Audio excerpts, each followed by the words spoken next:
අයිබෝවන් සුබ සන්ධ්‍යාවක්. මේ සතියන්ත ඉරිදා දවසේ අපේ සූදානම සුපුරුදු විදියටම ඉරිදා සිට්නේ තසපුවෙන් ධර්මයේ මිහිරියාව බෙදා දෙන්න, ඔබේ ප්‍රඥාවට තවත් වටිනාකමක් එක් කරන්න, අවබෝධය කරා යන ගමනට ශක්තියක් වෙන්න.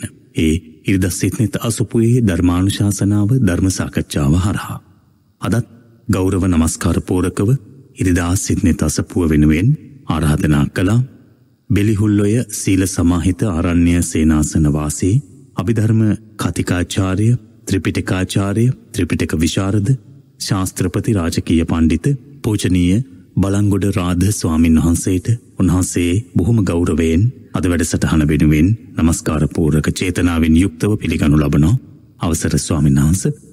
අපි අද දවස තුලදී මේ දිගහැරෙන දෙහෝරාව සැබවින්ම ජීවිතයේ අප්‍රමාදී බව සලකුණු කරන, අප්‍රමාදයට ඔබව යොමු කරන, ඒ ඔස්සේ මේ සසරේ බිය දකින්නට, ඒ බිය මුදවා ගන්නට තිබෙන මාර්ගයේ ගමන් කරන්නට, ඒ ඔස්සේ සාර්ථක ප්‍රතිඵල අත්කර ගන්නට ලැබිච්ච මනුෂ්‍ය ජීවිතය තුළ උපරිම ඵල නෙලා ගන්නට ලැබෙන අවස්ථාවක් සේ සලකා ධර්මය අහන්නට හැම දිනාටම සතුටු සිතින් ආරාධනා කරමින් ඒ උත්තරීතර වූ ධර්මය දේශනා කරන්නට සිට්නෙත් අසපුව තුළ ඔබේ අපේ සිත් ධර්මයෙන් පුරවාලන්නට පාද නමස්කාර පූරක චේතනාවෙන් යුක්තව ආරාධනා කරනවා. පූජනීය වන්දනීය බලංගොඩ රාධ ස්වාමීන් වහන්සේට අවසරයි ස්වාමීන් වහන්සේ. සාදු සාදු සාදු. සියලු දෙනාටම තෙරුවන් සරණයි.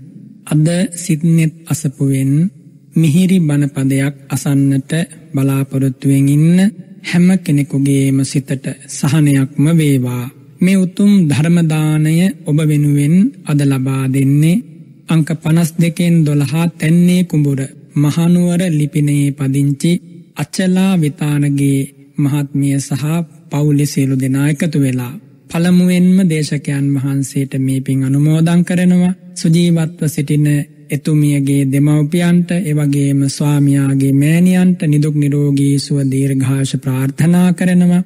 දරුවන් තිදෙනාට, එවැගේම උදව්පකාර කරන ඥාති මිත්‍රාදීන් සියලු දෙනාටම, නමින් මේ පරලොවගේ සියලු දෙනාට පින් අනුමෝදන් කරන්න. රට වෙනුවෙන් දිවිපිදූ සියලු රණවිරුවන්ට මේ පින් අනුමෝදන් කරන්න. මේ සියලු සත්පුරුෂ ප්‍රාර්ථනා සම්පූර්ණ කර ගැනීම වෙනුවෙන් තමයි මේ උතුම් ධර්ම දානය ලෝකවාසී සත්වයන්ට ලබා දෙන්නේ. දැන් අපි සියලු දෙනාම, සියලු දෙවියෝ මේ උත්තම ධර්මය ශ්‍රවණය කරන්නට දිවකන් යොමු කරත්වා කියන ආරාධනාවෙන් දේවාරාධනාව සිද්ධ කරලා ධර්ම දේශනාව ආරම්භ කරමු.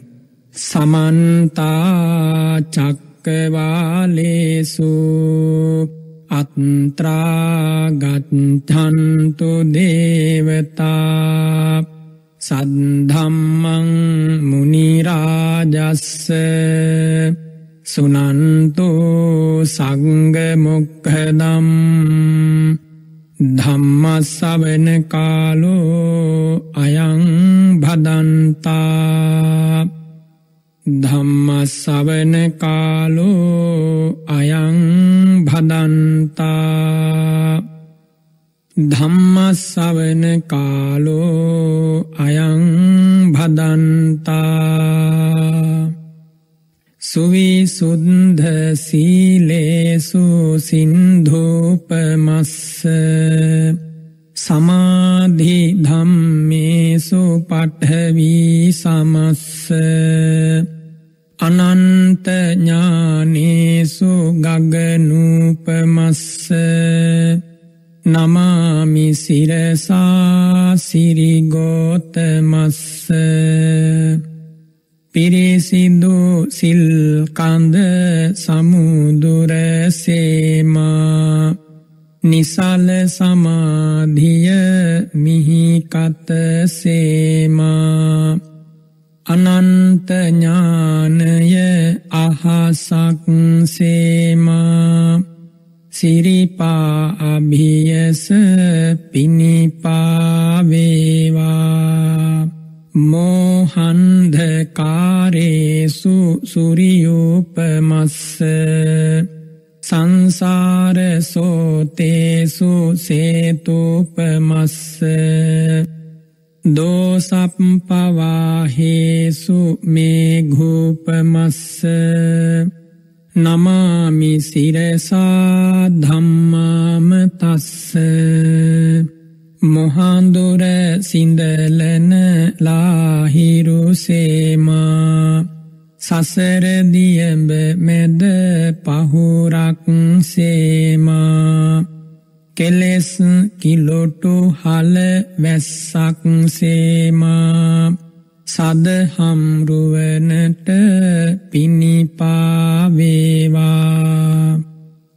පටිපත්ති සාරේසු සම්මාටිතස්ස උජුභූත මග්ගේසු යානාගතස්ස කුසලේසු ධම්මේසු හෙත්තෝපමස්ස නමාමි සිරසා සුගතෝ රසස්ස පිළිවෙත් සරුවෙයි සුවඳක් සේමා දම් රස දනවයි මිහිරක් සේමා පින් ගඟ ගලනා නිම්නය සේමා මහා සංගරුවනට පිණිපාවේවා සාධු සාධු සාධු නමෝ තස්ස භගවතෝ අරහතෝ සම්මා සම්බුද්දස්ස නමෝ තස්ස භගවතෝ අරහතෝ සම්මා සම්බුද්දස්ස නමෝ තස්ස භගවතෝ අරහතෝ සම්මා සම්බුද්දස්ස අප්පමාදෝ ඝෝ බ්‍රහ්මන ඒකෝ ධම්මෝ භාවිතෝ බහුලීකතෝ උභෝ අත්ථේ සමාධිගයිහ තිට්ඨති දිට්ඨ ධම්මිකං චේව අත්ථං යෝච අත්ථෝ සම්පරායිකෝති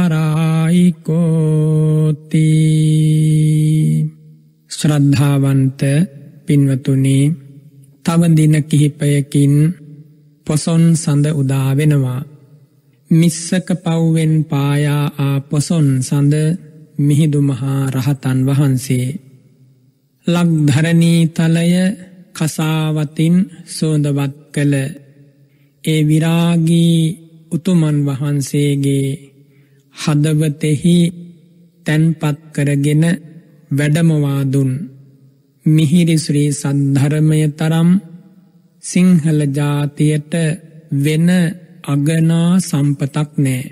ඔබත් මාත් අද මේ විදිහට යම් සැනසීමක් ලබන්නේ මේ උත්තම ධර්මය අපට ලැබුණ නිසා.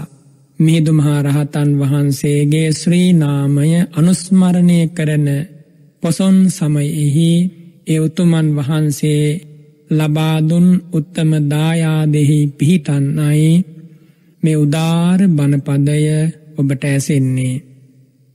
පින්වතුනි, අද මේ උතුම් ධර්ම දේශනාව සඳහා මම විසින් තෝරාගනු ලැබුවේ මිහිඳු මහා රහතන් වහන්සේ ලක්ධරණී තලයට වැඩම කරලා දේශනා කරන ලද සූත්‍ර දේශනාවක්. ඒ තමයි අප්‍රමාද සූත්‍රය. භාග්‍යවත් බුදුරජාණන් වහන්සේ සවැත් නුවර දෙව්රම් වන අරණේ වැඩ හිටපු කාලේ එක දවසක් එක්තරා බ්‍රාහ්මණයෙක් බුදුරජාණන් වහන්සේගේ සිරි මුව මඩල දෙස බැලීමේ අපේක්ෂාවෙනුත් අෂ්ටාංග සමන්නාගත බ්‍රහ්මස්වර මිහිරෙන් හදවත සම්පහන්සනය කරගැනීමේ බලාපොරොත්තු වෙනුත් බුදුරජාණන් වහන්සේ බැහැ දකින්නට ආවා. ධර්මාසනයේ වැඩ සිටින තථාගතයන් වහන්සේ බබලන හිරු මඩලක් වගේ බ්‍රාහ්මණතුමාට දැක ගන්නට ලැබුණා. සංසාරයේ කළ පින් නැති බ්‍රහ්මණයෙක්නේ. එනිසායි බුදුරජාණන් වහන්සේගේ ශාන්ත උපශාන්ත උපමා විෂය අතික්‍රාන්ත ශ්‍රී ශරීරය නිත ගැටුනේ. බ්‍රහ්මණතුමා බුදුරජාණන් වහන්සේ දුටු මාත්‍රයෙන් සිත පහදවාගෙන බුදුරජාණන් වහන්සේත් සමග සතුටු සාමීචි කතා සිද්ධ කරලා එකත් පසෙක වාඩි වෙලා අහනවා අත්ථිනුකෝ භෝගෝතම ඒකෝ ධම්මෝ භාවිතෝ බහුලීකතෝ යෝ උභෝ අත්ථේ සමධීඝය තිට්ඨති. බුදුරජාණන් වහන්සේ මෙලොව සැනසීමට පරලොව සැනසීමට මෙලොවට පරලොවට යහපතට හේතුවන යම් ධර්මපරයායක් තියෙනවද?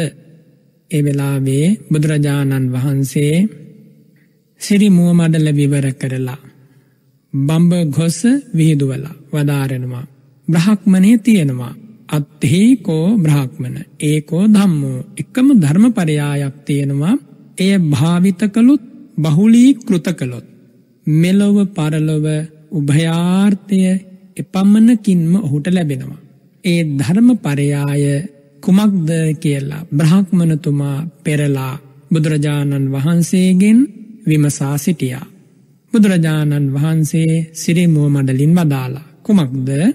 අප්පමාදෝකෝ බ්‍රහ්මණ ඒකෝ ධම්මෝ භාවිතෝ බහුලීකතෝ උභෝ අත්ථේ සමධීඝය තිට්ඨති. බ්‍රහ්මණය අප්‍රමාදය නම් මේ ධර්මය අප්‍රමාදය නම් වූ ධර්ම ස්වභාවය යම් කිසි කෙනෙක් ජීවිතයට සම්බන්ධ කරගත්තොත් ප්‍රගුණ කළොත් නැවත නැවත අප්‍රමාදය වැඩෙන විදිහට ජීවත් වුණොත් අන්නේ කෙනා මෙලොව පරලොව උභයාර්ථය සලසා ගන්නවා කියලා සිරි මුව මඩලින් වදාරලා උපමා ගණනාවකින් මේ අප්‍රමාදයෙහි වටිනාකම දේශනා කොට වදාලා. සයතහපි බ්‍රහ්මණ යානිකානිච ජංගමානම් පානානම් පදජාතානි සම්බානිතානි හත්හි පදේ සමෝධානං ගච්ඡන්ති. බුදුරජාණන් වහන්සේගේ හදවතට පැන නගින උපමා හරි පුදුමයි.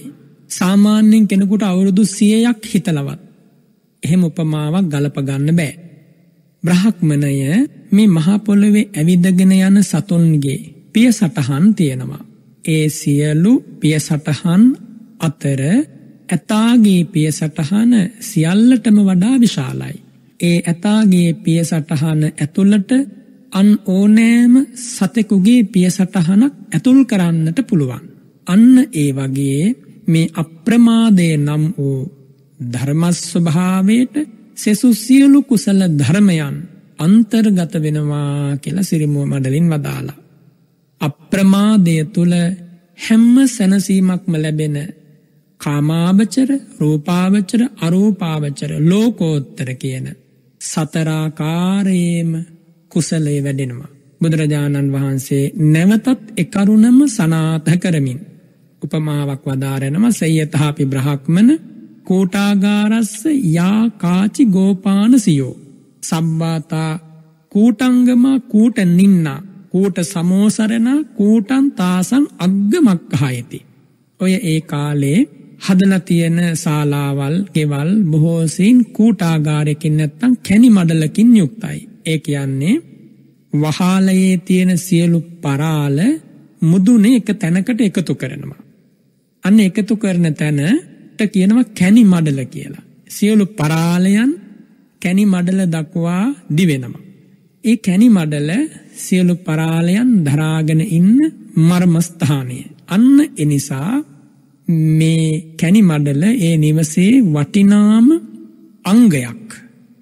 අන්න ඒ වගේ කැණි මඩල පරාලයන්ට උපකාර වෙනවා වගේ පිහිටා තිබීමට මේ අප්‍රමාදය සෙසු සියලු කුසල ධර්මයන් දරාගෙන සිටින බලවේගයයි කියලා වදාලා.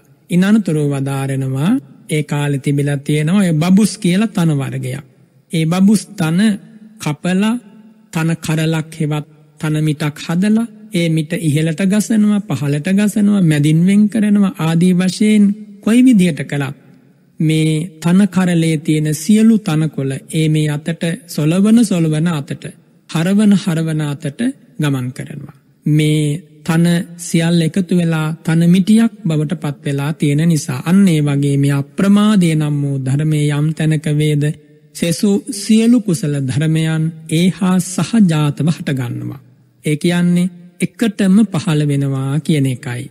ඊළඟට බුදුරජාණන් වහන්සේ වදාරනවා සයතහාපි බ්‍රහ්මන අම්බපිණ්ඩියා වන්ටච්චින්නාය යානිකානචි අම්බානි වන්ටූප නිබන්ධානි සබ්බානිතානි තදන්වයානි භවಂತಿ. අඹ පොකුරක ඒ අඹ පොකුර එල්ලී තිබෙන නටුව කපා හැරියොත් ඒ අඹ පොකුර බිම වැටෙනවා. ඒ වගේම බිමට වැටෙන්නට නොදී නටුවෙන්ම කපා ඉවත් කරගත්තොත් ඒ අඹ පොකුරේ නටුවෙන් ඇල්ලුවහම ඒ අඹ පොකුර ඕන තැනකට රැගෙන යන්න පුළුවන්. ඒ අඹ පොකුරේ අඹ නටුවට සම්බන්ධ වෙලා තියෙනවා. අන්න ඒ වගේ මේ අඹ පොකුරේ අඹ සියල්ල නටුවට සම්බන්ධ වෙලා තියෙනවා වගේ අප්‍රමාදයට සෙසු සියලු කුසල ධර්මයන් සම්බන්ධ වෙලායි පවතින්නේ කියලා උපමාවකින් වදාලා.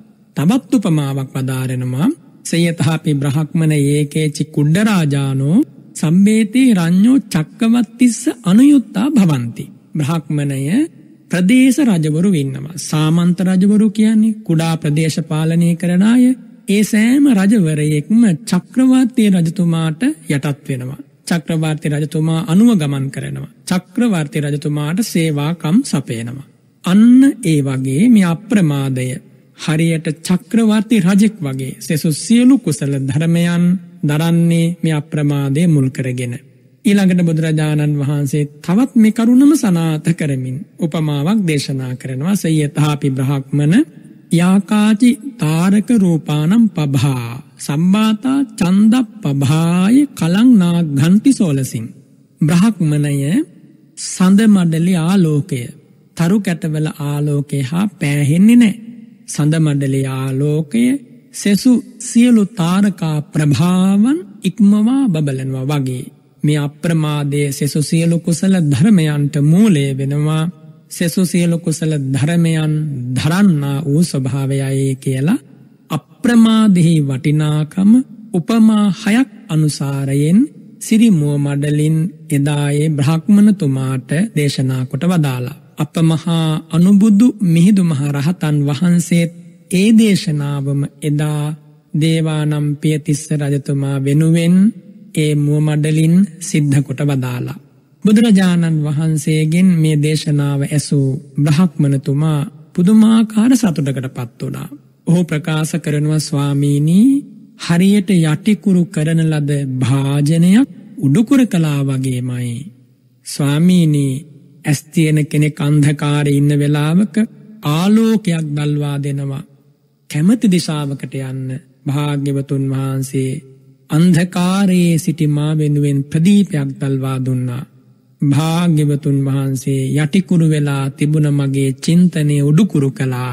ස්වාමීනි ඒකාන්තෙන් අභික්‍රාන්තයි ප්‍රණීතයි ශ්‍රේෂ්ඨයි අදපටන් ඔය සිරිපාපියුම් සරණගිය උපාසකයෙකු කොට අහිංසක උපාසකයෙකු කොට මේ මා ගැන දරා ගන්නාසේක්වා කියලා ඒ බ්‍රහ්මණතුමා සිරිපා කමල් වන්දනා කරා. බුදුරජාණන් වහන්සේ අප්‍රමාදෙහි වටිනාකමයි ඒ විදිහට සිරිමුව මඩලින් දේශනා කොට වදාළේ. අපි දැන් මේ අප්‍රමාදය කියන වචනය මුළු බුදුරජාණන් වහන්සේගේ ධර්මයම ඇතුළත් වන පදයක් නිසා යම් පමණකින් තෝරා ගැනීම ඒකාන්තයෙන් ප්‍රයෝජනවත් වෙනවා. අප්‍රමාදෝ නාම සමත විපස්සනා භාවනා. අප්‍රමාදය සමත විදර්ශනා භාවනාවට කියන නමක්. කාරාපක අප්‍රමාදෝ ඒ කියන්නේ තින්නම් පුඤ්ඤ කිරියවත්හෝනම් පවත්තනක අප්‍රමාදෝ කියලත් මේ අප්‍රමාදය විස්තර වෙනවා. එයින් අදහස් කරන්නේ දානය සීලය භාවනාව කියන ත්‍රිවිධ පුණ්‍ය ක්‍රියාවන් කරවන්නා වූ යම් ස්වභාවයක් වේනම් අපේ සිතේ හටගන්නා. ඒට කියනවා අප්‍රමාදය කියලා.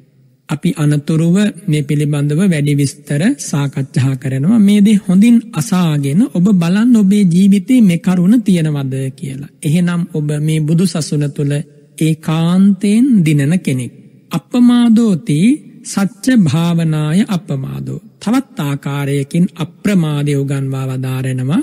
චතුරාර්ය සත්‍යය නුවණින් මෙනෙහි කරමින් අවබෝධය පිණිස යමක් යම් නුවණක් හසුරුවා ගන්නවා නම් අන්නේ ස්වභාවයට කියනවා අප්‍රමාදයයි කියලා.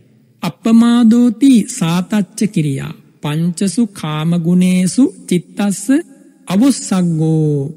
බුදුරජාණන් වහන්සේ වදාරනවා අප්‍රමාදයේ හෙවත් නිතර කුසල ධර්මයන්හි යෙදීම තුලින් පංචකාම ගුණයන්හි සිත läගෙන පැටලෙන ගිලෙන ගතියෙන් මුදවා ගැනීම. වෙනත් විදිහකින් කිව්වොත් පංචකාම ගුණික රාගයෙහි, ඒ කියන්නේ ප්‍රියමනාප රූප සොයසොයා ඒ ඔස්සේ සතුට ලබන්නට තියෙන කැමැත්ත, ප්‍රියමනාප ශබ්ද ගන්ධ රස ස්පර්ශ කියන මේ පංචවිධ අරමුණු වලින් සිත පීනනය කර ගැනීමට තියෙන බලාපොරොත්තුව, ඒ කැමැත්ත, ඒ වින්දනය පංචකාම ගුණික රාගයට හිත යන්න නොදී තබාගන්නේ අප්‍රමාදයෙන්. ඔබ අහලා තියෙනවනේ ආරති විරති පාපා මජ්ජපානාච සංයමෝ අප්පමාදෝච ධම්මේසු ඒතම් මංගල මුත්තමං. මහා මංගල සද්ධර්ම දේශනාවේ තිබෙන ගාථාවක්.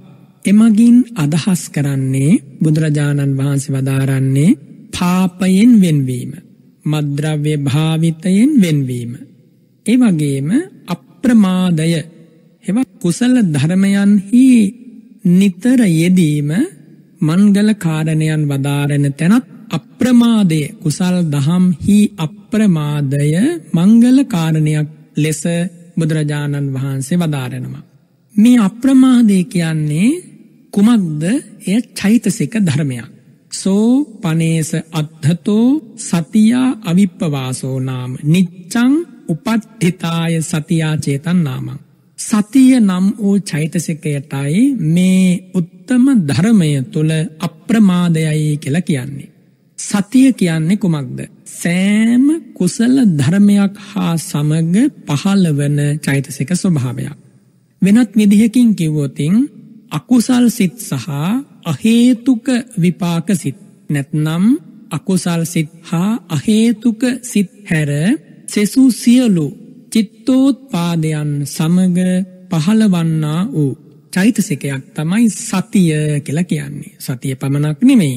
ශ්‍රද්ධාව, හිරිය, ඔත්තප්පය, අලෝභය, අද්වේෂය, ඊළඟට තත්‍ර මජ්ජත්තතා, කාය පස්සද්ධි චිත්ත පස්සද්ධි, කාය ලහුතා චිත්ත ලහුතා, කාය මුදුතා චිත්ත මුදුතා, කාය කම්මඤ්ඤතා චිත්ත කම්මඤ්ඤතා, කාය පාගුඤ්ඤතා චිත්ත පාගුඤ්ඤතා, කාය උජ්ජුකතා චිත්ත උජ්ජුකතා. මෙවැනි කුසල ධර්ම චෛතසික සමූහයක් සමගමයි කුසල් සිත් නැත්නම් සෝභන සිත් පහළවන්නේ. මේ පහළවන චිත්තෝත්පාදයන් හා සමග සතිය නම් වූ චෛතසිකය ඒකාන්තයෙන් පහළ වෙනවා. සතියෙන් තොරව පහළවන්නා වූ කිසිම කුසල ධර්මයක් නැහැ. සතිය කියන චෛතසිකය සර්ව කුසල සාධාරණ කියලා කියන්න පුළුවන්. සතිය නම් වූ චෛතසිකය සර්ව සෝභන සාධාරණ කියලා කියන්න පුළුවන්. බුදුරජාණන් වහන්සේ මේ සතිය නමින් දේශනා කරනු ලබන්නේ කුමක්ද?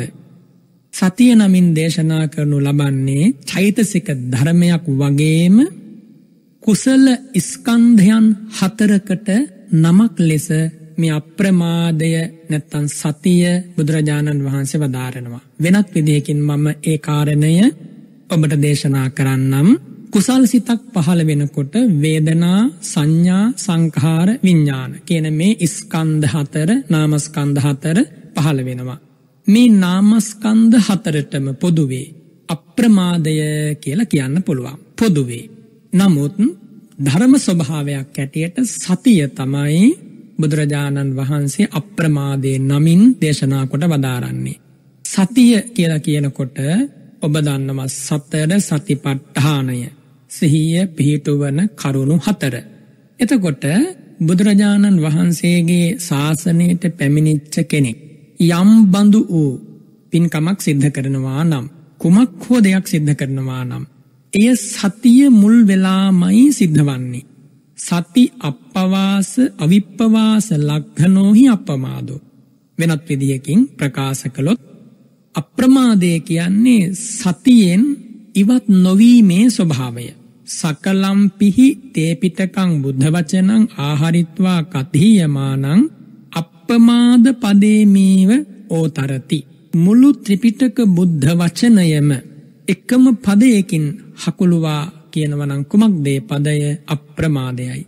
වෙනත් විදිහකින් කිව්වොත් දන් දීමට සිහිය පිහිටුවා ගැනීම, නැත්නම් දන් දීම යම් සිතක පහළ වෙනවා නම් දන් දීමේ කැමැත්ත අන්නේ වෙලාවේ පහළවන්නේ අප්‍රමාදයයි.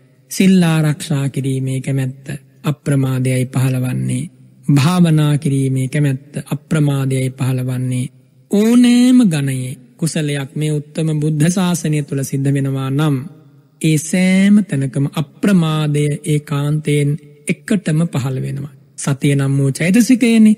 එනිසා මේ අප්‍රමාදය ඔබ මේ බණපදයේ අසන මොහොතේ, මා මේ බණපදයේ දේශනා කරන මොහොතේ අප දෙපිරිසගේම සිත්වල පහළවන ඊතා වටිනා සති භික්කවේ සම්බත්තිකං වදාමි කියලා වදාළ උත්තම බුද්ධ වචනයට අනුව සෑම කුසල ධර්මයක් හා සමගම පහළවන්නා වූ අවියෝජනීය ධර්ම ස්වභාවයක්.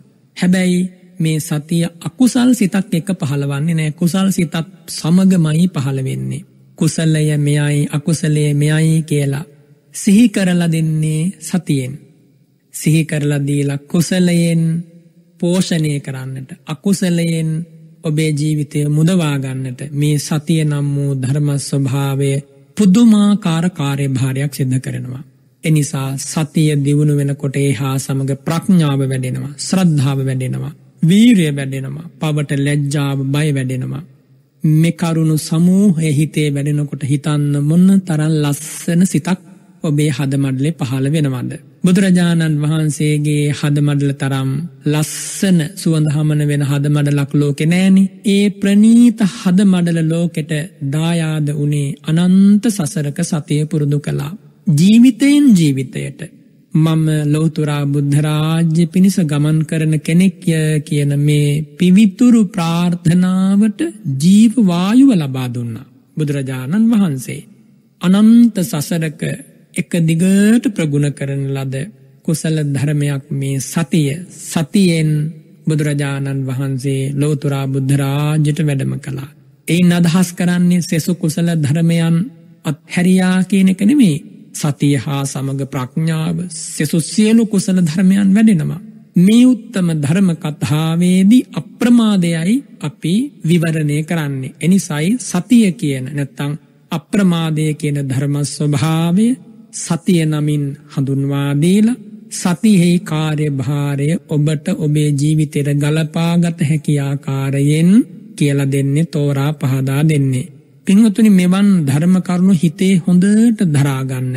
බුදුරජාණන් වහන්සේ එදා ඒ බමුණට උගන්වා වදාලානේ මෙලොවට පරලොවට දෙලොවටම මේ උත්තම ධර්මපරයය නැත්තම් අප්‍රමාදය නම් වූ ධර්මය හේතු වෙනවා කියලා. අපි බලමු දැන් කොහොමද මෙලොවට හේතු වන්නේ කියලා. බුදුරජාණන් වහන්සේ අවස්ථා ගණනාවක වදාරනවා, ඉද ගහපතයෝ සීලවා සීල සම්පන්නෝ අප්පමාදාධී කරනං මහන්තම් භෝගක්ඛන්ධං අධිගච්ඡති කියලා සිරිමුව මඩලින්.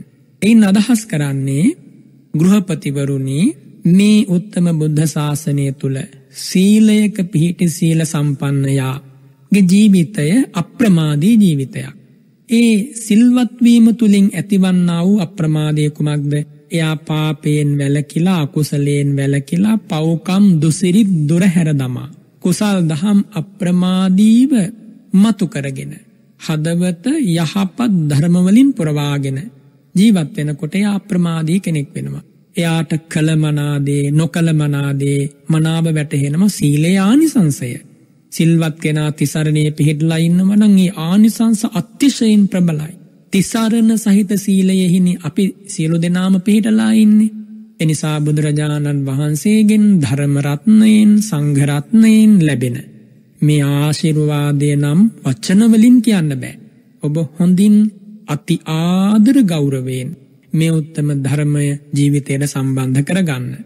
බුදුරජාණන් වහන්සේ වදාරන්නේ සිල්වත් වීම, ගුණවත් වීම වැනි කුසල් දහම් හදවතේ උපදිනකොට යා ප්‍රමාදී කෙනෙක් වෙනවා. එයාගේ ජීවිතයේ මොහොතින් මොහොත විසිතුරු කරගන්නට කුසලයෙන් නොකළ පින්කම් සිතා ඒ දේවල් කරන්නට වෙහෙසෙනවා. කරන ලද පින්කම් නැවත නැවත වැඩියෙන් කරන්නට දවසේ එක මොහොතක් නමුත් භාවනාවකට වාඩි වෙන්න ඕන කියන අදහසේ සිතේ පහළ වෙනවා. අපි මේ විදිහට මේ කාලා බීලා සිනහ වෙවි උසුළු විසුරු කරමින් මේ ගත කරන හුරතල් බොළඳ ජීවිතවලින් පළක් නැත. ඒකාන්තයෙන් ආධ්‍යාත්ම විද්‍යාව වෙත බුදුරජාණන් වහන්සේ උගන්වා වදාළ නිර්ණායක ඔස්සේ ඇතුල් වෙලා සිත ගැන විමසන්නට ඕන.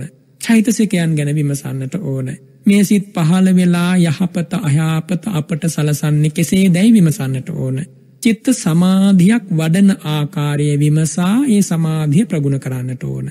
ප්‍රගුණ වූ සමාධිය විපස්සනාවකට හරවන ආකාරය දැනගන්නට ඕන.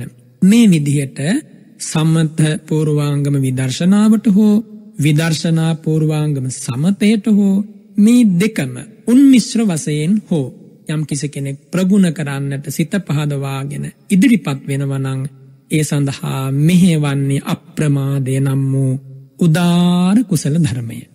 එනිසා අප්‍රමාදේ යම් තැනක වේ නම් ඔහු මෙලොවද පරලොවද ජය ගන්නවා.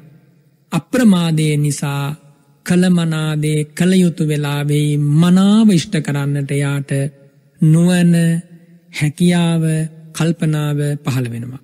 එනිසායි මහත් භෝගස්කන්ධයක් මේ ජීවිතේ ලබනවා කියලා කියන්නේ. පින්වතුනි, ගිහි ජීවිත ගත කරන කාගේ වුණත් බලාපොරොත්තුව මිල මුදලක් වැඩියෙන් හරි හම්බ කරගෙන, ගේ දොර ඉඩකඩම් පිළිවෙලට සකස් කරගෙන, අඹදරුවන් පෝෂණය කරගෙන සතුටින් ජීවත් වෙන්නනේ. එහි ඇති වැරද්දකුත් නැහැනේ. බුදුරජාණන් වහන්සේ ගිහියත්තන්ට ප්‍රතිපදාව දේශනා කළා සිරිමුව මඩලින්. ස්වාමින් වහන්සේලාටත් ප්‍රතිපදාව දේශනා කළානේ. එනිසා ගිහි ජීවිතයක් ගත කරන කෙනෙක් භවභෝග යසයසුරු සැප සම්පත් වලින් වැඩිම බුදුරජාණන් වහන්සේ අනුමෝදන් වුණා. බුදුරජාණන් වහන්සේ උදෙසා ඊතා ක්‍රමවත් පරලොවටත් හානියක් නොවන වැඩපිළිවෙලක් උගන්වා වදාලා. ධර්මානුකූලව බාහා බල පරිචිතේන සේදාවක් හිත්තේන ගත්තේන. දහඩිය වගුරුවල බාහා ශක්තියෙන් බාහා බලයෙන් දෑත දෙපය වාරුවෙන් පුළුවන් කාලයේ ධනය උපයා සපයා රැස් කර ගැනීම බුදුරජාණන් වහන්සේ අනුමත කළා. භාග්‍යවතුන් වහන්සේ උදෙසා කරුණු පෙන්වා වදාලා. එනිසා අප්‍රමාදයේ යම් ජීවිතයක තියෙනවා නම් එයා මෙලොව දිනනවා කියන එක අහන්න දෙයක් නෙමෙයිනේ. මේ ආසාගෙන ඉන්න පින්වත් ඔබ හිතන්න අද වෙනකොට ඔබ මේ ජීවිතයට යමක් ලබාගෙන තියෙනවා නම් ඒ දේ ඔබට ලැබුණේ නිකන් නෙමෙයිනේ. පුංචි කාලේ ඉඳන් ඉගෙන ගන්නට වෙහෙසුණා. නිදි මරමින් කල්පනා කරලා හොඳ දේවල් තෝරාගත්ත. වැඩිහිටියන්ට, ගුරුවරුන්ට, මහා සංඝරත්නයට සවන් දුන්නා. සීලවන්ත වුණා. හැඟීම් පාලනයක් ඇති කරගත්ත. එන ආසාවල් පසුපස හඹා ගියේ නෑ. තෝරාගෙන පුද්ගලයන් ඇසුරු කළා. මෙන්න මේ කරුණු නිසා මනාව තැන නොතැන අවස්ථාව හඳුනාගෙන ඔබ ඔබේ ජීවිතයට මුහුණ දීපු නිසා අද යම් සැනසීමක් ඔබ ගිහි ජීවිතේ ලබනවා. එනිසා ගිහි ජීවිතයේ උපයාසපයා ගන්නා ඔය අතපත ගාන දේවල් ටිකට පවා ප්‍රමාදය, උත්සාහවත් වීම, කරුණාකාරණා තැන නොතැන මනාව විමසා තේරුම් ගැනීම හැකියාව හේතු වෙනවා නම් මේ උත්තම ධර්මයෙහි සමත විදර්ශනා භාවනාවට අප්‍රමාදේ හේතු වෙනවා කියන දේ අහන්න දෙයක් නෙවෙයිනේ. අප්‍රමාදෝ නාම සමත විපස්සනා භාවනා කියලා වදාළේ නිසානේ. සමත විදර්ශනා භාවනාවටයි අප්‍රමාදය කියලා කියන්නේ. පින්වතුනි, මේ අප්‍රමාදය වැඩෙන්නේ කොහොමද කියන එක අපි ඊළඟට බුදුරජාණන් වහන්සේගේ ශ්‍රී සද්ධර්මයෙන්ම තෝරා ගන්නට ඕන. බුදුරජාණන් වහන්සේ වදාරනවා අප්‍රමාදෝ අමත පදං. ඔබ අහලා තියෙනවානේ ප්‍රමාදය අමෘත පදයයි කියලා. ප්‍රමාදය මායයට අයිති කාරණයක්. අප්පමත්තා නමියන්ති යේ පමත්තා යතහා මතා. බුදුරජාණන් වහන්සේ වදාරනවා මේ අප්‍රමාදය කියන පදයෙන් මහත් අර්ථයක් දක්වනවා. සුවිශාල අර්ථයක් දක්වනවා. මුළු බුද්ධානුශාසනාවම දක්වනවා. ඔබට කලින් කිව්වා වගේ.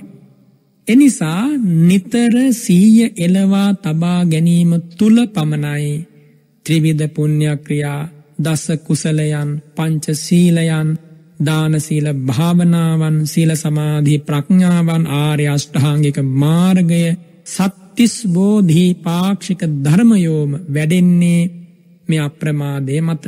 එනිසා එය අමෘතය අමත පදය කියලා කිව්වේ කුමකටද? අමත පදන්ති අමතං උච්චති නිබ්බානං. අමතය කියලා කියන්නේ නිර්වාණයට නමක්. තන්හි අජාතත්තානු ජීයතින මීයති තස්මා අමතන්ති උච්චති. ඇයි ඒ නිවනට අමතය කියන්නේ? ඉපදීමක් නැති නිසා මරණයක් එතන නැහැ.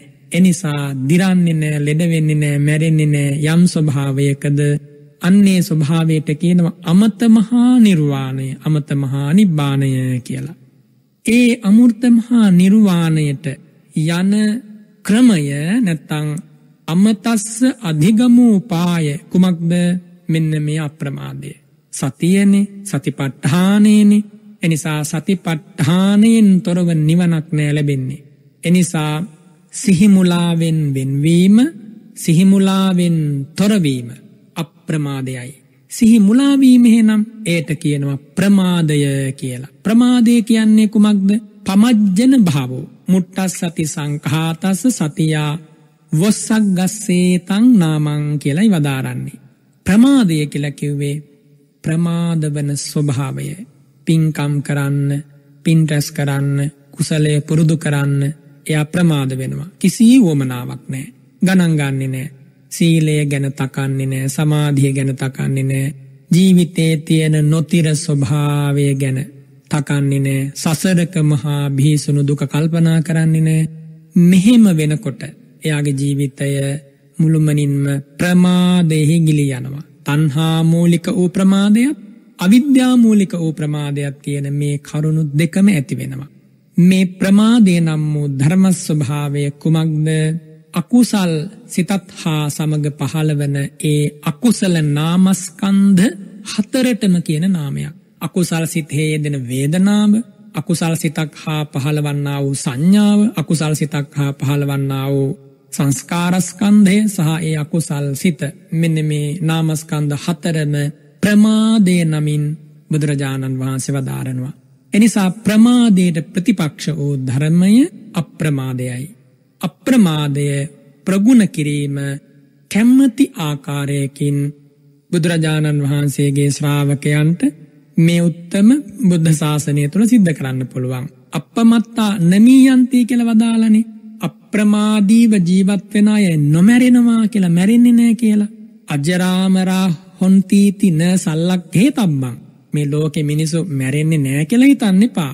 ඔබ තෙරුවන් සරණ ගියා කියලා, ධර්මයේ හැසිරුණා කියලා නොමැරී ඉන්න බෑනේ, මැරෙනවා. මේ ලෝකෙ කිසිම සත්වයෙක් ඉතිහාසයේ නොමැරී හිටියෙත් නෑ, අදත් නෑ, හෙටත් නෑනේ.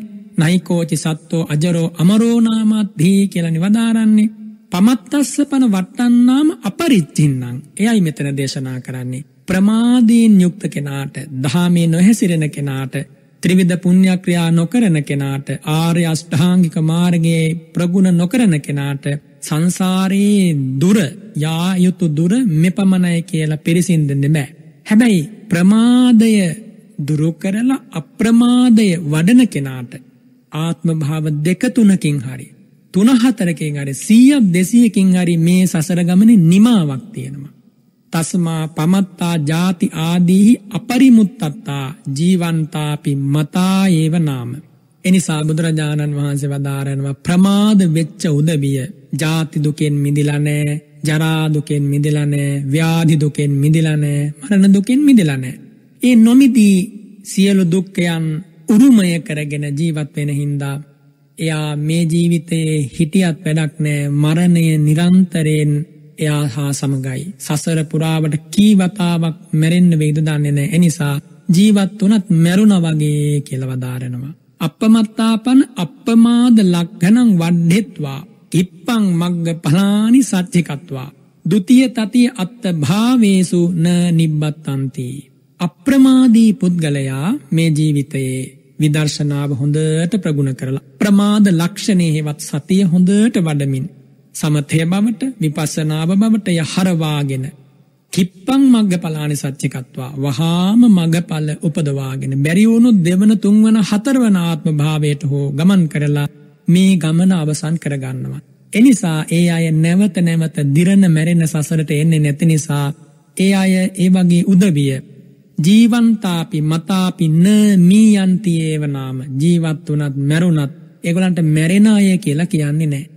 ඒගොල්ලෝ ජීවත් වුණත් ඒගොල්ලෝ මැරිලා ගියත් ඒගොල්ලන්ට කියන්නේ නොමැරෙන පිරිසක් කියලා. ඇයි එහෙම කියන්නේ? නොමැරෙන්නා වූ නැත්තම් ජාතියක් නැති ජරාවක් නැති මරණයක් නැති ශාන්ත නිවනට කවදා හෝ දිනක ඒකාන්ත වශයෙන් ගමන් කරනවා. එනිසායි ඒ ආකාරයෙන් ඔවුන් හඳුන්වන්නේ. බුදුරජාණන් වහන්සේ මෙලෙසින් මේ අප්‍රමාදය ගැන වදාරලා අප්‍රමාදය ප්‍රගුණ කරන ශ්‍රාවකයා කොහොමද අප්‍රමාදය ප්‍රගුණ කරන්නේ කියලාත් වදාරනවා. කතං පනායන් අප්‍රමාදෝ භාවේ තබ්බෝති කොහොමද මේ අප්‍රමාදය භාවිතයට ගන්නෙ? බුදුරජාණන් වහන්සේ වදාරනවා න අප්‍රමාද භාවනා නාම විසුං ඒක භාවනාත්ති. මේ අප්‍රමාදී භාවනාව කියලා වෙන් වශයෙන් එක භාවනාවක් නෑ. යාහිකාචි පුඤ්ඤ ක්‍රියා කුසල ක්‍රියා සබ්බාසා අප්‍රමාද භාවනාත් වේව වේදිතබ්බා. යම් කුසල් ධමයක් වේනම් යම් පුණ්‍ය ක්‍රිය වස්තුවක් වේනම් නැත්තම් මලක් පූජා කිරීම පවා බුදුරජාණන් වහන්සේගේ සිරිපාභියස එකම මලක් තැන්පත් කරලා අනන්ත ගුණයට ස්වාමීනී සිරිපතුල් ලැබියස මේ පුෂ්පය පූජා වේවා කියලා හිතනවා. එයත් අප්‍රමාදී භාවනාවක්. සබ්බාසා අප්‍රමාද භාවනාත් වේව වේදිතබ්බා කිව්වේ ඒ සියලු දේ මේ බුද්ධ ශාසනයේ සිදු කරන සියලු පින්කම් මේ බුද්ධ ශාසනය තුලට ඇවිල්ලා යම් කිසි කෙනෙක් සිද්ධ කරන සියලු ආකාරයේ පින්කම් අප්‍රමාදය වැඩිමක් අප්‍රමාදය ප්‍රගුණ කිරීමක්. විශේෂ වශයෙන් විවට්ටූප නිස්සයං සරණ ගමනං කායික වාචසික සංවරංච උපාදාය සබ්බා සීල භාවනා. නිවන පිණිස විවට්ටය කියන්නේ නිවනට නමක්නේ. වට්ටය කියන්නේ සසරට නමක්නේ. විවට්ටූප නිස්සයං කියන්නේ නිවනට හේතු වන තෙරුවන් සරණෙහි පිහිටා කායික වාචසික සංවරය ඇති කරගෙන සිද්ධ කරන සියලු සීල භාවනාවන්. සීල භාවනා කියන්නේ සීලේ වැඩිමනේ. සීලේ ප්‍රගුණ කිරීම පංච සීලයෙන් පටන්ගෙන උපසම්පදා සීලය දක්වා මේ ජීවිතය අපට සිල් පුරුදු කරන්න ලැබෙනවානේ. බලන්න මොන්න තරම්නම් වාසනාවක්ද කියලා. මිහිඳු මහ රහතන් වහන්සේගේ ශ්‍රී නාමයට নমස්කාර වේවා කියලා හිතන්න. මේ වැහෙනකොට මේ උත්තම ධර්මය ඒ පාරිශුද්ධ හදවතේනේ දරාගෙන ආවේ ශ්‍රී ලංකා ධරණී තලයට. එනිසා අප්‍රමාදී පුද්ගලයා නිවන පිණිස යොමු කරන ලද සිත ඇතිව සීලය පුරුදු කරනවා. බුදුරජාණන් වහන්සේ පා කියලා වදාළ දේවල් දිවි හිමියෙන් කරන්නේ නැහැ. එවිට ඒ පුද්ගලයාගේ සීල භාවනාව වැඩෙනවා. සම්මා සමාධි භාවනා. ඊළඟට ඒ සීල භාවනාව හේතු වෙනවා සමාධි භාවනාවට. සමාධි භාවනාව කියන්නේ රූපාවචර අරූපාවචර ධානයන් උපදවා ගැනීම. කාමාවචර කුසල් සිත් පවා නැවත නැවත ප්‍රගුණ කිරීමට බුදුරජාණන් වහන්සේ වදාරනවා උපචාර සමාධියක් ඇති කර ගැනීමක් හෙවත් රූපාවචර අරූපාවචර සමාධීන්ට ආසන්නව සිත පැවැත්වීමක් කියලා. කාමාවචර කුසල සිත් කියන්නේ බුදුරජාණන් වහන්සේ වදාරනවා ඔබමා මේ ජීවිතයේ දන් දෙනකොට සිල් ආරක්ෂා කරනකොට ධර්ම දේශනා කරනකොට ධර්මයේ ශ්‍රවණය කරනකොට දස පුණ්‍ය ක්‍රියා වලින් භාවනාමය පින්කම නම් වූ විශේෂ පින්කමක් බුදුරජාණන් වහන්සේ දේශනා කරනවා. ඒ භාවනාමය පින්කම ඇතුළුව කරනු ලබන සියලු පින්කම් සිද්ධ කරන වෙලාවේ පහළවන්නා වූ චිත්තෝත්පාදයන්ට කියනවා කාමාවචර කුසල චිත්තෝත්පාදයන්ය කියලා. දානය සීලය භාවනාව වෙය්‍යාවච්ච අපචායන පත්තිදාන පත්තානුමෝදන ආදී වශයෙන් වදාරන්නේ. ඒ අතර භාවනා කියන කොටස නැත්තම් භාවනා කියන පින්කම බුදුරජාණන් වහන්සේ වදාරන්නේ ඔය කියන ලද කාමාවචර කුසල සිත් නැවත නැවත පහළ කිරීම, නැවත නැවත ප්‍රගුණ කිරීම, නැවත නැවත වැඩිම උපචාර භාවනාව භාවනාමය පින්කමයි. මේ බුද්ධ ශාසනය කරන කිසිම දෙයක් පින්කමක් නොවේ කියලා කියන්න බෑ කිසි කෙනෙකුට ලෝකේ. ඔබට මුලින් මා ප්‍රකාශ කළේ බුදුරජාණන් වහන්සේගේ සිරිපා භියස පූජා කරන මල මහා පින්කමක් නිවන ලබා දෙන උදාර උතුම් කුසලයක්. දැන් බලන්න ඔබට ඔබේ නිවසේ ඉඳගෙන මොන තරම්නම් ආකාර ගණනාවකින් අප්‍රමාදේ වඩන්න පුළුවන්ද කියලා. ඔබ ඒ භාග්‍යවතුන් වහන්සේ අරහං ගුණෙන් යුක්තයි කියලා හිතෙනවා. මොනවද වැඩෙන්නේ සිතේ? කුසල් සිත්. සතිය වැඩෙනවා, ප්‍රඥාව වැඩෙනවා, ශ්‍රද්ධාව වැඩෙනවා, පවට ලැජ්ජාව, පවට බය, අලෝභය, අද්වේෂය මෙව වැඩෙනවා. එනිසා සිතට එන අකුසල සිතිවිලි බාර නොගෙන සිතට එන අකුසල සිතිවිලි දුරු කරන්න ඕන කියලා හිතන මොහොතේ පටන් වැඩෙන්නේ අප්‍රමාදයයි. එනිසා මේ බුද්ධ ශාසනය ලැබිච්ච වෙලාවේ යා හැකි උපරිම දුරක් යා ගන්නට මේ උත්තම ධර්ම මාර්ගයේ ඔබ මේ උත්තම ධර්මපරයය ඇසෙද්දි කල්පනා කරන්න. ඉතින් බුදුරජාණන් වහන්සේ වදාරනවා සබ්බා පඤ්ඤා භාවනා. ප්‍රඥා භාවනාව කියන්නේ කුමක්ද? විදර්ශනා කිරීම. විදර්ශනා කිරීම කියන්නේ කුමක්ද? ත්‍රිලක්ෂණය මෙනෙහි කිරීම. ත්‍රිලක්ෂණය වටහා ගැනීම පිණිස මේ ජීවිතය ස්කන්ධ වශයෙන්, ආයතන වශයෙන්, ධාතු වශයෙන්, පටිච්ච සමුප්පාද වශයෙන්, චතුරාර්ය සත්‍ය වශයෙන් හඳුනා ගැනීම. මේ කැමැති ආකාරයකින් පුළුවන් කෙනෙකුට විදර්ශනා ප්‍රගුණ කරන්න. හරිම ආශ්චර්යමත් මේ බුද්ධ ශාසනය. යම්කිසි කෙනෙක් හිතනවා මේ කෙස්ගස ඒකාන්තයෙන් අනිත්‍ය ලක්ෂණයෙන් යුක්තයි, දුක්ඛ ලක්ෂණයෙන් යුක්තයි, අනාත්ම ලක්ෂණයෙන් යුක්තයි කියලා තමන්ගේ කෙස් ටික දිහා බලලා, තමන්ගේ නියපොතු ටික දිහා බලලා, තමන්ගේ ඇස කන නාසය මේවා දිහා බලලා, ඊළඟට කෙස් ලොම් නියදත් සම්මස් මේවා දිහා බලලා, මේ ශරීරයේ කොටස් දිහා බලලා හිතනවා මේවා අනිත්‍ය ලක්ෂණයෙන් යුක්ත දේවල්. දිරනවා, ජරාවටපත් වෙනවා, මැරිලා යනවා. එනිසා අනිත්‍යයි කියලා හිතනවා. ඒ වගේම යද අනිච්ඡං තං දුක්ඛං, අනිත්‍ය වූ යමක් වේ නම් ලෝකේ එය දුකයි කියලා බුදුරජාණන් වහන්සේ මා වෙනුවෙන් දේශනා කළා. ඒ සත්‍යය මම මගේ ජීවිතයෙන් දකිනවා. බලන්න මෙහෙම හිතනකොට මොනතරම් ප්‍රඥා භාවනාවක් වැඩෙනවද කියලා ඔබට හිතන්න පුළුවන්. පූජනීය ස්වාමින් වහන්සේලාට හිතන්න පුළුවන්. උදේ හවා මෙහෙම හිතනකොට අසංස්කාරික වූ, සෝමනස්ස සහගත වූ, ඥාන සංප්‍රයුක්ත වූ, අතිශයින් බලවත් කුසල සිත් පරම්පරාවක් වැඩෙනවා. ඒ බඳු කුසල චිත්තෝත්පාදයන් කාමාවචර භූමිය 8ක් පහළ වෙනවනේ. මේ සෑම කුසලයක්ම පහළ වීමේ තෝතැන්න ඒ විට සකස් වෙනවා. එනිසා බුදුරජාණන් වහන්සේ අපට නිවැරදි වූ, පිරිසිදු වූ, පැහැදිලි වූ, ඒකායන වූ චින්තනය කියා දුන්නා. මේ විදිහට හිතපු කාටවත් ඉතිහාසයේ වැරදුනෙත් නෑ, අද වරදින්නෙත් නෑ, ඒකාන්තයෙන් අනාගතේ වරදින්නෙත් නෑ. එනිසායි සිරි මුව මඩලින් වදාලේ ඒකායනෝ අයම් භික්කවේ මග්ගෝ කියලා. පින්වතුනි, එය සැබවින්ම සිංහනාදයක්. මොන්නම ශාස්ත්‍රවරයෙක්වත් ඉතිහාසය කරලා නැහැ. මෙයයි එක්කම සැනසීමේ මග. සියලු දුක් දුම්නස් උපායාස හැඬීම් වැළපීම් මේ සියල්ල ඉක්මවා ගින් සදාතන සනාතන සුවය වෙත ඔබ කැඳවාගෙන යන්නේ මේ ප්‍රතිපදාවෙන් පමණයි කියලා දේශනා කරපු එක්කම ශාස්ත්‍රෝන් වහන්සේ අප සරණ ගියේ අනන්ත ගුණධන නිධානය වූ භාග්‍යවත් මුනිරජාණන් වහන්සේ. එනිසා බුදුරජාණන් වහන්සේගේ මේ උත්තම අප්‍රමාදී අනුශාසනාව ඔබ හොඳට අද හිතට ගන්නට ඕන. පඤ්ඤා භාවනාවත් වැඩෙනවා අප්‍රමාදයේ සමග. සබ්බා කුසල භාවනා, අනවජ්‍ය භාවනා, අප්‍රමාද භාවනා තීවේදිතබ්බා. බලන්න මොනතරම් පිරිසිදුයිද, පැහැදිලිද මේ විවරණය.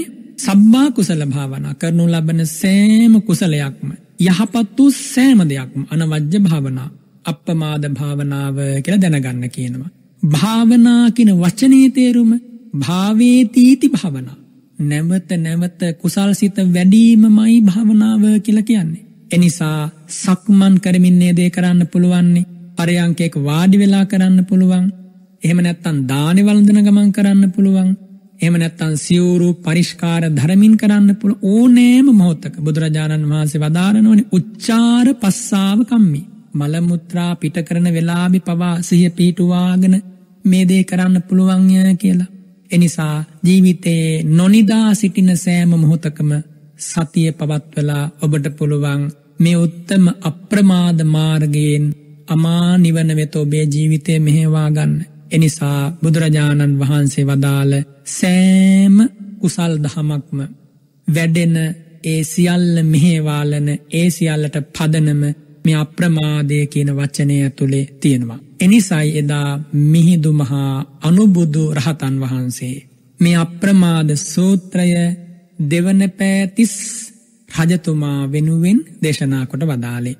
බලන්න මිහිඳු මහ රහතන් වහන්සේගේ තෝරා ගැනීම මොන තරන්නම් ඥානාන්විතද කියලා. දේවදූත සූත්‍රය, විමාන වස්තු, ප්‍රේත වස්තු මේවා දේශනා කරලා කුසල කර්මයන්හි විපාක වෙත ලක්වැසි ජනතාවගේ සිත මෙහෙයුවා. ඒ වගේම සතර අපාය ගැන කියලා දීලා චූලහත්හි පදෝපමයෙන් බුදුරජාණන් වහන්සේ කියන්නේ කවුද, ධර්මය කියන්නේ මොකක්ද, සංඝරත්නය කියන්නේ කෙබඳු පිරිසක්ද කියලා තෝරලා දීලා සමචිත්ත පරියාය සූත්‍රයෙන් පුද්ගලයන්ගේ ප්‍රභේදය, සංයෝජනයන් ප්‍රහාණය වන ආකාරය දෙවි මිනිසුන්ගේ සාධුකාර මැද දේශනා කරලා ඒ උතුමන් වහන්සේ සිද්ධ කළේ මහ පුදුමාකාර මෙහෙවරක් සිංහල ජාතිය වෙනුවෙන්. ඇයි මම සිංහල ජාතිය වෙනුවෙන් කියන්නේ? එදා මේ උත්තම දායාදේ ලබන්න මිස්සක පව්වට නැග්ගි කවුද? උතුරු දඹදිවින් ලංකා ධරණී තලයට විටින් විට පැමිණිලා බුදුරජාණන් වහන්සේ පිරිනිවන් වැඩම කරපු දවසේම ලංකාවට ගොඩ බසින ලද විජය කුමාරයා ඇතුළු පිරිස නිසා සංවිධානාත්මක ලෙස පැතිරී ගිය සිංහල ජාතිය මුළු ලක් ධරණී තලයේ තම අනසක පතුරුවලා උදාර උතුම් ජාතියක් හැටියට හාත්පසින් වැඩුණා. ඔවුන්ට හැබැයි පැහැදිලි මගහසරක් තිබුණේ නැහැ. දේවානම්පියතිස්ස රජතුමා විනෝදේ පිණිස මුවපව්වන් දඩේමේ ගියානේ මිසක පව්වට. ඊතල අරගෙන දුනු දරාගෙන 40,000ක පිරිසක් සමග. ඒ වෙලාවේ තමයි මිහිඳු මහා රහතන් වහන්සේ අහස් කුසින් ස්වර්ණ හංස රාජ්‍ය පිරිසක් ගමන් කරනවා වගේ වැඩම කළේ. වැඩම කරලා තිස්ස ඊතෝ ඒහි තිස්ස මෙහෙන්න කියලා ආරාධනා කළේ. බලන්න මිහිඳු මහා රහතන් වහන්සේගේ මොන තරම් පෞරුෂයක් තිබුණද, මොන තරම් අභීත බවක් තිබුණද නරපතියෙකුට නම කියලා කතා කරන්න. එනිසානේ දේවානම්පියතිස්ස රජතුමා විපරම් කරලා බැලුවේ මේ මහ පොළොවේ මගේ නමින් ආමන්ත්‍රණය කරන්න පුළුවන් කෙනෙක් ඉන්නවද කියලා. ඉන්නවා මහරජ පුළුවන් කෙනෙක්. සමනාමයන් මහරජේ ධම්මරාජස ශාවකා තවේව අනුකම්පාය ජම්බු දීපාය ධාගතා කියලා වදාලා. මහරජුනි අපි ගෞතම බුදුරජාණන් වහන්සේගේ ශ්‍රාවකයෝ ඔබ කෙරෙහි අනුකම්පාවෙන් දඹදිවේ ඉඳන් මේ ආවේ. දුනු හී බිම වැටුණා. ඒ සිරිපා බියස නලල තැබුවා. අනේ ස්වාමීනි අප කෙරෙහි අනුකම්පාවෙන් දඹදිව සිට මෙහි වැඩියා නේද? ස්වාමීනි මාගේ නමස්කාරය වේවා කියලා ඒ මොහොතේ 40,000ක් සමග මිහිඳු මහ රහතන් වහන්සේ ළඟ දනින් වැටිලා ඒ උත්තම දායාදයේ මස්තකයෙන් පිළිගත්තේ අපේ උදාර වීර දේවානම්පියතිස්ස මහා රජතුමා. පින්වතුනි ඔබ ගිහි පිරිසක් හැටියට ඒ දේවානම්පියතිස්ස රජතුමාගේ ශ්‍රී නාමය සිහි කළ වඳින්න අප වෙනුවෙන් ඒ ධර්ම සංදේශය බාරගත් මොන තරම් ගුණ ඇති හදවතක්ද බලන්න. ස්වාමීනි කෑම ටිකක් කමුද? මෙහෙමනේ ඇහුවේ, දැනගෙන හිටියේ නෑනේ. ඒ වෙලාවෙනි වදාලේ මහරජුනි අපි විකාලේ වළඳන්නේ නෑ කියලා. මහරජතුමා කල්පනා කළා එහෙනම් හෙට දවසේ දානෙට ආරාධනා කරන්න ඕනේ. කල්තියා දැනගෙනත් නෙවෙයිනේ බලන්න හිතක ඇදි වෙච්ච ආගන්තුක සත්කාරය. ඒ වෙලාවේ ප්‍රකාශ කරනවා දේවානම්පියතිස්ස රජතුමා ස්වාමීනි මේ උපාසක මහත්තයා මම අද රජමාලිගාවට රැගෙන යන්නද? බලන්න කොච්චරනම් හිතේ කරුණාවක් තිබුණද. මිහිඳු මහ රහතන් වහන්සේ අවසර ලබා දුන්නේ නැහැ. පැවිදි කරලා භණ්ඩුක උපාසකතුමා ලක් ධරණී තලයේම උපසම්පදා කළා. මේ සියලු පිරිස දේවානම්පියතිස්ස රජතුමාගේ ආරාධනාවෙන් රජමාලිගාවට වැඩම කරලා සිද්ධ කරන ලද මහා පුදුම පෙරළිය අද්ද පවා අනුස්මරණීයයිනේ. ගමින් ගමට පන්සල් පේනවා, විහාරස්ථාන පේනවා, අරණ්‍ය සේනාසන මුණ ගැසෙනවා. බෝධීන් වහන්සේලා අපේ රටේ කොච්චර වැඩ ඉන්නවද? චෛත්‍යස්ථාන, පිළිම වහන්සේලා, බුදුමැදුරු කොච්චර මේ පින්බිමේ තියෙනවද? ඒ සියල්ලමත් හරි තථාගතයන් වහන්සේගේ ශ්‍රී ශරීරයේ ශ්‍රී ධාතුන් වහන්සේලා කොච්චර වැඩ ඉන්නවද මේ පින්බිමේ? අහෝ මේ පින්බිම බුදුරජාණන් වහන්සේගේමයි. මේ සුවඳ සුපිපි ගුණධර්ම වලින් ලොවක් පුබුදුවාලෝ සිංහල ජාතියට මහා උරුමයක් වූ බුද්ධ ශාසනය. බුද්ධ ශාසනයයි සිංහල ජාතියයි කිසිදාක වෙන් කරන්න බෑ මේ පින්බිමේ. එනිසා ඔබ සිහි කරන්න මෙවන් උත්තම දායාදයක් හිමිවෙච්ච යුගයක අපට මේ ඇසෙන උත්තම බණපදය අපේ සැනසීම වෙනුවෙන්මයි. අපට තියෙන උදාර උතුම් අමිල නිධානයෙන් මේ ලෝකෙ වෙන කොතනකවත් නැහැ. පින්වතුනි, මේ ශ්‍රී ලංකා පොළොවෙන් පස් ටිකක් අරගෙන කරඬුවක තැන්පත් කරලා කොතනින් හෝ වේවා මේ බුදුරජාණන් වහන්සේගේ ශ්‍රී පාද ස්පර්ශය ලැබූ පස්පිඩක්ය කියලා ගෞරවයෙන් තැන්පත් කරලා වන්දනා කළොත් මැරෙන මොහොතේ එයා සුගතිය අරන් යන්න එක හේතුවක් වෙනවා. ඒ තරමින් ශ්‍රේෂ්ඨයි මේ පින්බිම.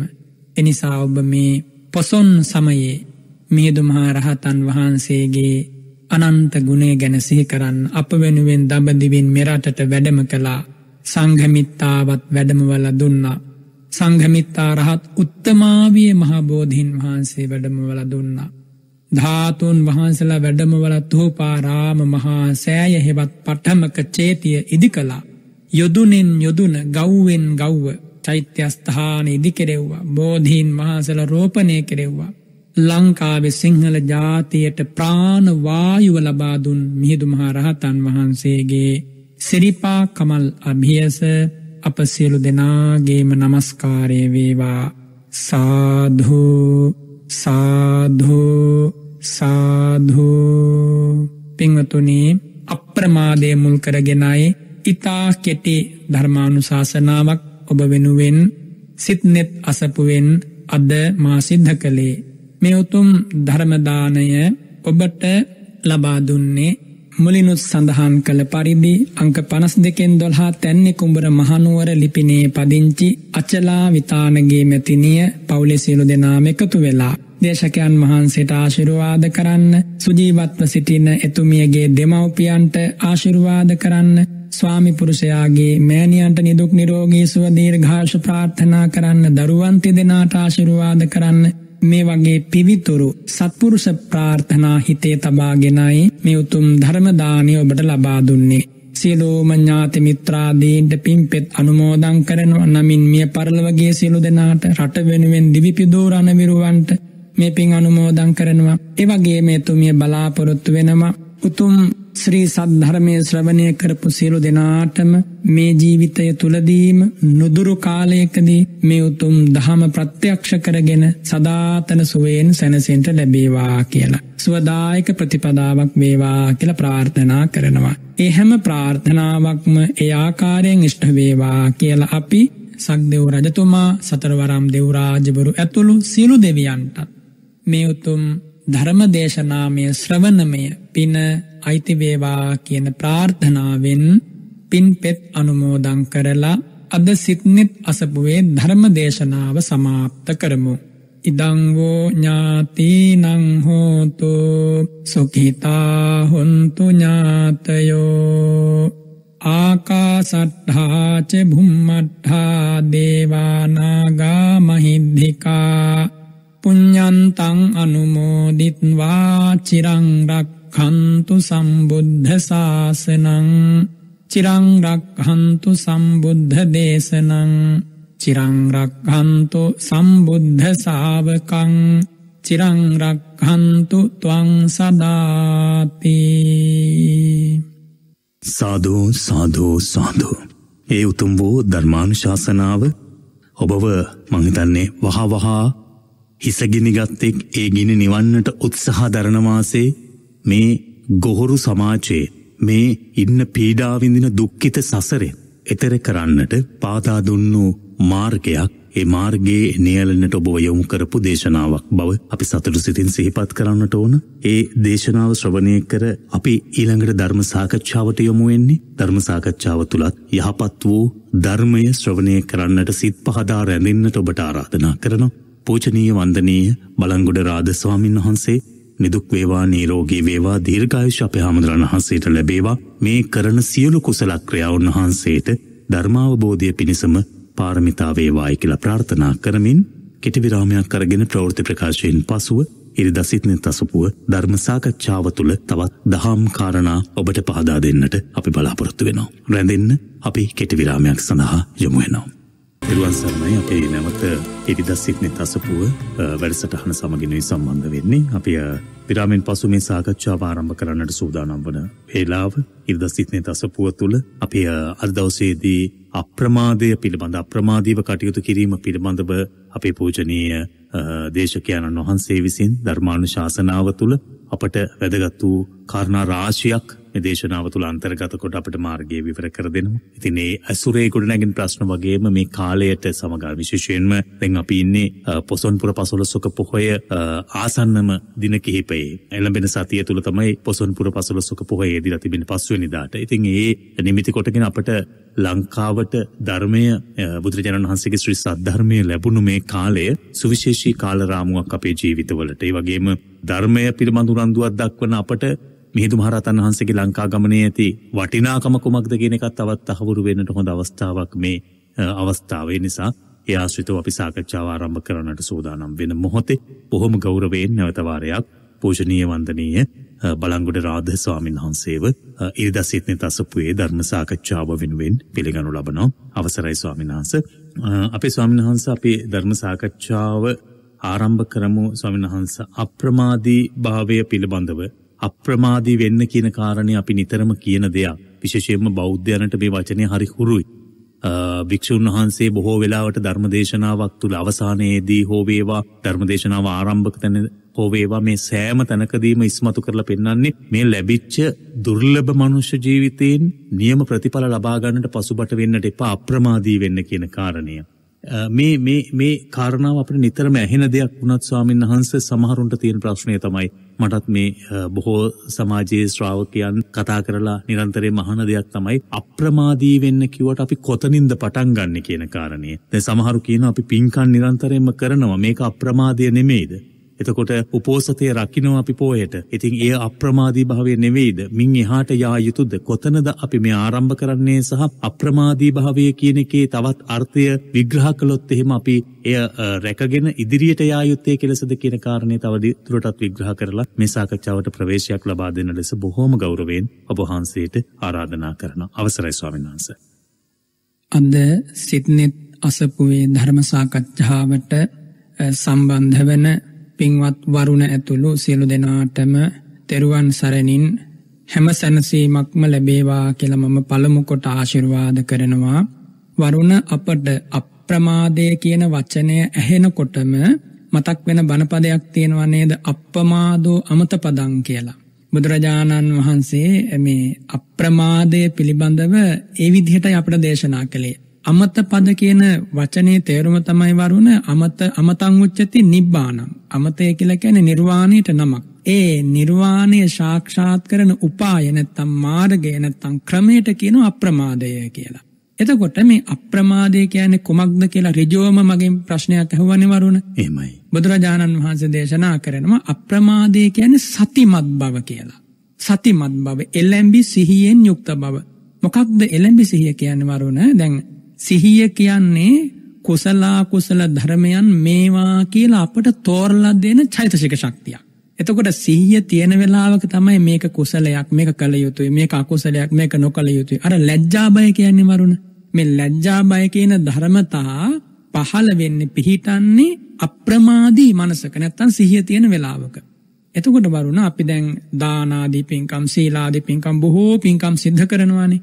මේ දේවල් සිද්ධ කරද්දී බුදුරජාණන් වහන්සේ සෑම වෙලාවකම දේශනා කරන්නේ කුමක් උදෙසාද මේ දේ සිද්ධ කළ යුත්තේ? චිත්තාලංකාරයේ පිණිස.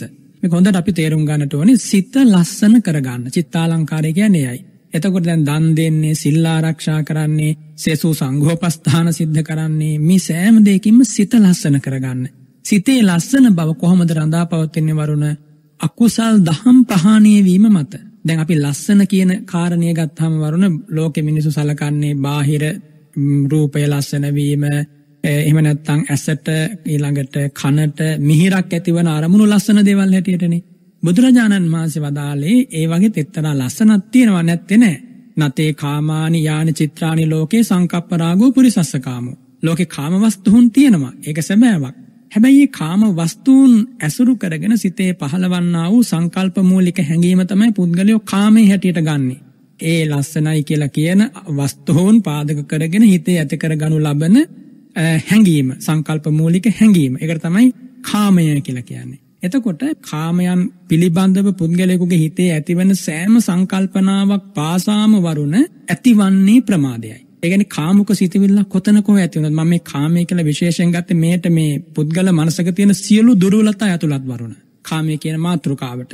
එතකොට පුද්ගල මනසක තියෙන සියලුම පාප ප්‍රවාහයේ අඳුරු සෙවණැලි වාගේ මේ හැමදේම ඇතුළත් වෙනවා මේ ප්‍රමාදය කියන කාරණේට. අප්‍රමාදය කියන්නේ එහි ප්‍රතිපක්ෂය. එතකොට කාමුක සිතවිල්ලක් යම් වෙලාවක හිතට ආවනම් ඒ වගේම වරුණ විහිංසා සිතවිල්ලක්, ඒ කියන්නේ තව කෙනෙක් හිංසනයට ලක් කරන්නට ඕනි, තාඩනයට පීඩනයට ලක් කරන්න ඕනි, යටත් පිරිසෙන් වාචසික මාත්‍රයකින් හෝ තව කෙනෙකුව අපහසුතාවයට පත් කරන හැඟීමක් හිතේ ඇති වුණොත් අන්නේ හැම මොහොතකම වරුණ හිතේ ඇති වෙන්නේ ප්‍රමාදයයි. එහෙමයි. එනිසා සිත පිරිසිදු කිරීමමයි වරුණ බුදුරජාණන් වහන්සේ චිත්තාලංකාරය කියලා කිව්වේ. සිත ලස්සන කර ගැනීම. එනිසා පළමු කොට සිතට එන අකුසල ධර්මතා හොඳට හඳුනාගෙන ඒවා අවම කර ගැනීම වෙනුවෙන්. එයි මම අවම කර ගැනීම කියලා කියන්නේ වරුණ දැන් මේ අකුසලයන් පහළ වෙන ස්වභාවය මුළුමනින්ම නවතින්න මාර්ගඵලලාභී උතුමන් වහන්සේලා වෙන්න ඕනනේ. එතනින් මෙහා පැත්තේ සාමාන්‍ය ජීවිත ගත කරන අයට මේක අවම කර ගැනීමක් තමයි වරුණ කරන්න පුළුවන්. නත්තර නැති කරනවා කියලා හිතුවොත් ඒක කරන්න බෑ. අවම කරගෙන කාලයක් පවතිනකොට වරුණ අකුසලයේ උපදින වේගය අඩු වෙලා ඊට ශක්තිමත්ව කුසලයේ උපදින්න ගන්නවා. ඊට පස්සේ කුසලයේ හොඳට ප්‍රගුණ කරාට පස්සේ තමයි දවසක වරුණ අකුසලයේ යලි නූපදින විදිහට ප්‍රහාණය වෙන්නේ. ඒක තාමත්ම විද්‍යාත්මක ආර්ය විද්‍යාත්මක වැඩපිළිවෙලක් වරුණ මේ බුදුරජාණන් වහන්සේ දේශනා කරන ධර්මය. එනිසා අප්‍රමාදය කියන්නේ සතියට නමක්. සතිය කියන්නේ කුසලාරම්මණයන් මතු කරගෙන කුසලාරම්මණී සිත පැවැත්වීමේ දක්ෂතාවය වරුණ. ඒකට කියනවා අප්‍රමාදය කියලා. එහෙමයි. එතකොට කුසලාරම්මණී සිත පවත්වන ශ්‍රාවකයා ඒ උදෙසා විසිතුරු වැඩපිළිවෙලක් පාවිච්චි කරනවා වරුණ. ඒ විසිතුරු වැඩපිළිවෙල තමයි දානය, ඊළඟට සීලය, සංඝෝපස්ථානය, ධර්ම ශ්‍රවණය, සාකච්ඡාව, ඕනෝන්ට පින් අනුමෝදන් කර ගැනීම. ඒ වගේම වරුණ සක්මන් කිරීම, පරයන්කයක් බැඳගෙන වාඩි වෙලා මේ හුස්ම රැල්ලේ හිත තබාගෙන ඒ අනුව කල්පනාව යෝනිසෝ මනසිකාරය පුරුදු කිරීම. ඔය විදිහට වරුණ ක්‍රමවේද ගණනාවක් තියෙනවා සමත විදර්ශනා වශයෙන් මේ අප්‍රමාද නැත්නම් සතිමත් බව පුරුදු කරන. සතිමත් බව උපරිම මට්ටමකින් කුළු ගන්වලා වදාළ දේශනාව තමයි සතිපට්ඨානය. වරුණ සතිපට්ඨාන ධර්මපරයායට ඇතුළත් නොවන කිසිම වැඩපිළිවෙලක් මේ බුද්ධ ශාසනයේ නැහැ. එහෙමයි. යටත් පිරිසෙන් වරුණ එකම මලක් කවුරු හරි කෙනෙක් තෝතින් නෙලලා පිරිසිදු සිතකින් බුදු සිරිපා භේස තැන්පත් කරනවා. මේ මල තථාගත ශ්‍රී නාමයට පූජා වේවා. ඒ මොහොතෙත් වැඩෙන්නේ වරුණ අප්‍රමාදය. ඒ මොහොතෙත් වැඩෙන්නේ සතිමත් බව. එනිසා මේ සතිමත් බව කියන එක වරුණ ජීවිතේ සෑම තැනකම තියාගන්න පුළුවන් කාරණයක්. නිදාගන්න වෙලාව හැර. නිදාගන්න වෙලාව හැර අනිත් සෑම මොහොතකම අපි හිතමුකෝ වරුණ දැන් කෙනෙක් රැකියාවක් කරන ගමන් කොහොමද අප්‍රමාදය වඩන්නේ කියලා. රැකියාවක් කරන ගමන් එයාට පුළුවන් වැඩි නෙමෙයි මගේ මේ ශරීරය සතර මහා භූත වලින් සකස් වූ ධර්මයක්. සතර මහා භූතය anu අනිත්‍ය දුක්ඛ අනාත්ම කියන ත්‍රිලක්ෂණයේ පදනම කොට ඇති වහා වෙනස් වෙවි නැති වෙවි යන ධර්ම ස්වභාවය සංඛත ධර්මයන්. එනිසා සංඛත ධර්මයන් හැමදාම දුක උපදවා දෙනවා. එනිසා මේ සතර මහා භූත වලින් සමන්නාගත මේ රූපේ පිළිබඳව යම් බැඳීමක්, ඡන්දරාගයක්, ඇලීමක් තියෙනවා නම් එමට අනාගතයේ දුකට, කඳුලට, සංතාපයට, පීඩණයට, තාඩනයට හේතු වෙනවා. එනිසා මම මේ සතර මහා භූත වලින් සමන්වාගත ශරීරය පිළිබඳව යම් බැඳීමක් තියෙනවා නම් ඒක නැති කරගන්න කල්පනා කරනවා කියලා යම් කෙනෙක් ඔය කල්පනාව හිතේ තියාගෙන එයාගේ රැකියාව යෙදෙනවා. ඒ වෙලාවේ වරුණයා සතිමත් වේ කාර්ය සිද්ධ කරන කෙනෙක්. එනිසා මේ සතිමත් බව ජීවිතේ ඕනම තැනකට ගලපා ගන්න පුළුවන්. ස්වාමීන් වහන්සේ මට මතක් අවසර ස්වාමීන් වහන්සේ දැන් සිහිනුවණින් යුතු දක්ෂයෝ අපි සාමාන්‍ය සමාජයේ අපි කියනවනේ ස්වාමීන් වහන්සේ එයා හරි දක්ෂයි, එයාට හොඳ නුවණක් තියෙනවා, එයා හොඳ සිහිනුවණින් කටයුතු කරන්න කියලා. දැන් එතකොට එහි හඳුන්වා දෙන මේ සිහිනුවණ කියන එක සතිමත් භාවයත් එක්ක ඒ අර්ථයෙන්ම අපිට ගන්න පුළුවන්කමක් තිබෙනවද? නැත්නම් සතිමත් භාවය තුල කුසලයේම ඉලක්ක විය යුතුද? අරමුණ නිවන බවටම පත් විය යුතුද? වරුණ සති සම්පජඤ්ඤය කියන වචනයෙන් කියවෙන්නේ සතිය කියන්නේ සිහිය, සම්පජඤ්ඤය කියන්නේ ප්‍රඥාව. එතකොට සාමාන්‍ය ගිහි ජීවිතයක කෙනෙක් ඒ කටයුත්ත අපි හිතමුකෝ ගිහි ජීවිතයක යම් කිසි කෙනෙක් වෛද්‍ය වෘත්තියේ නියැලෙනවා වරුණ.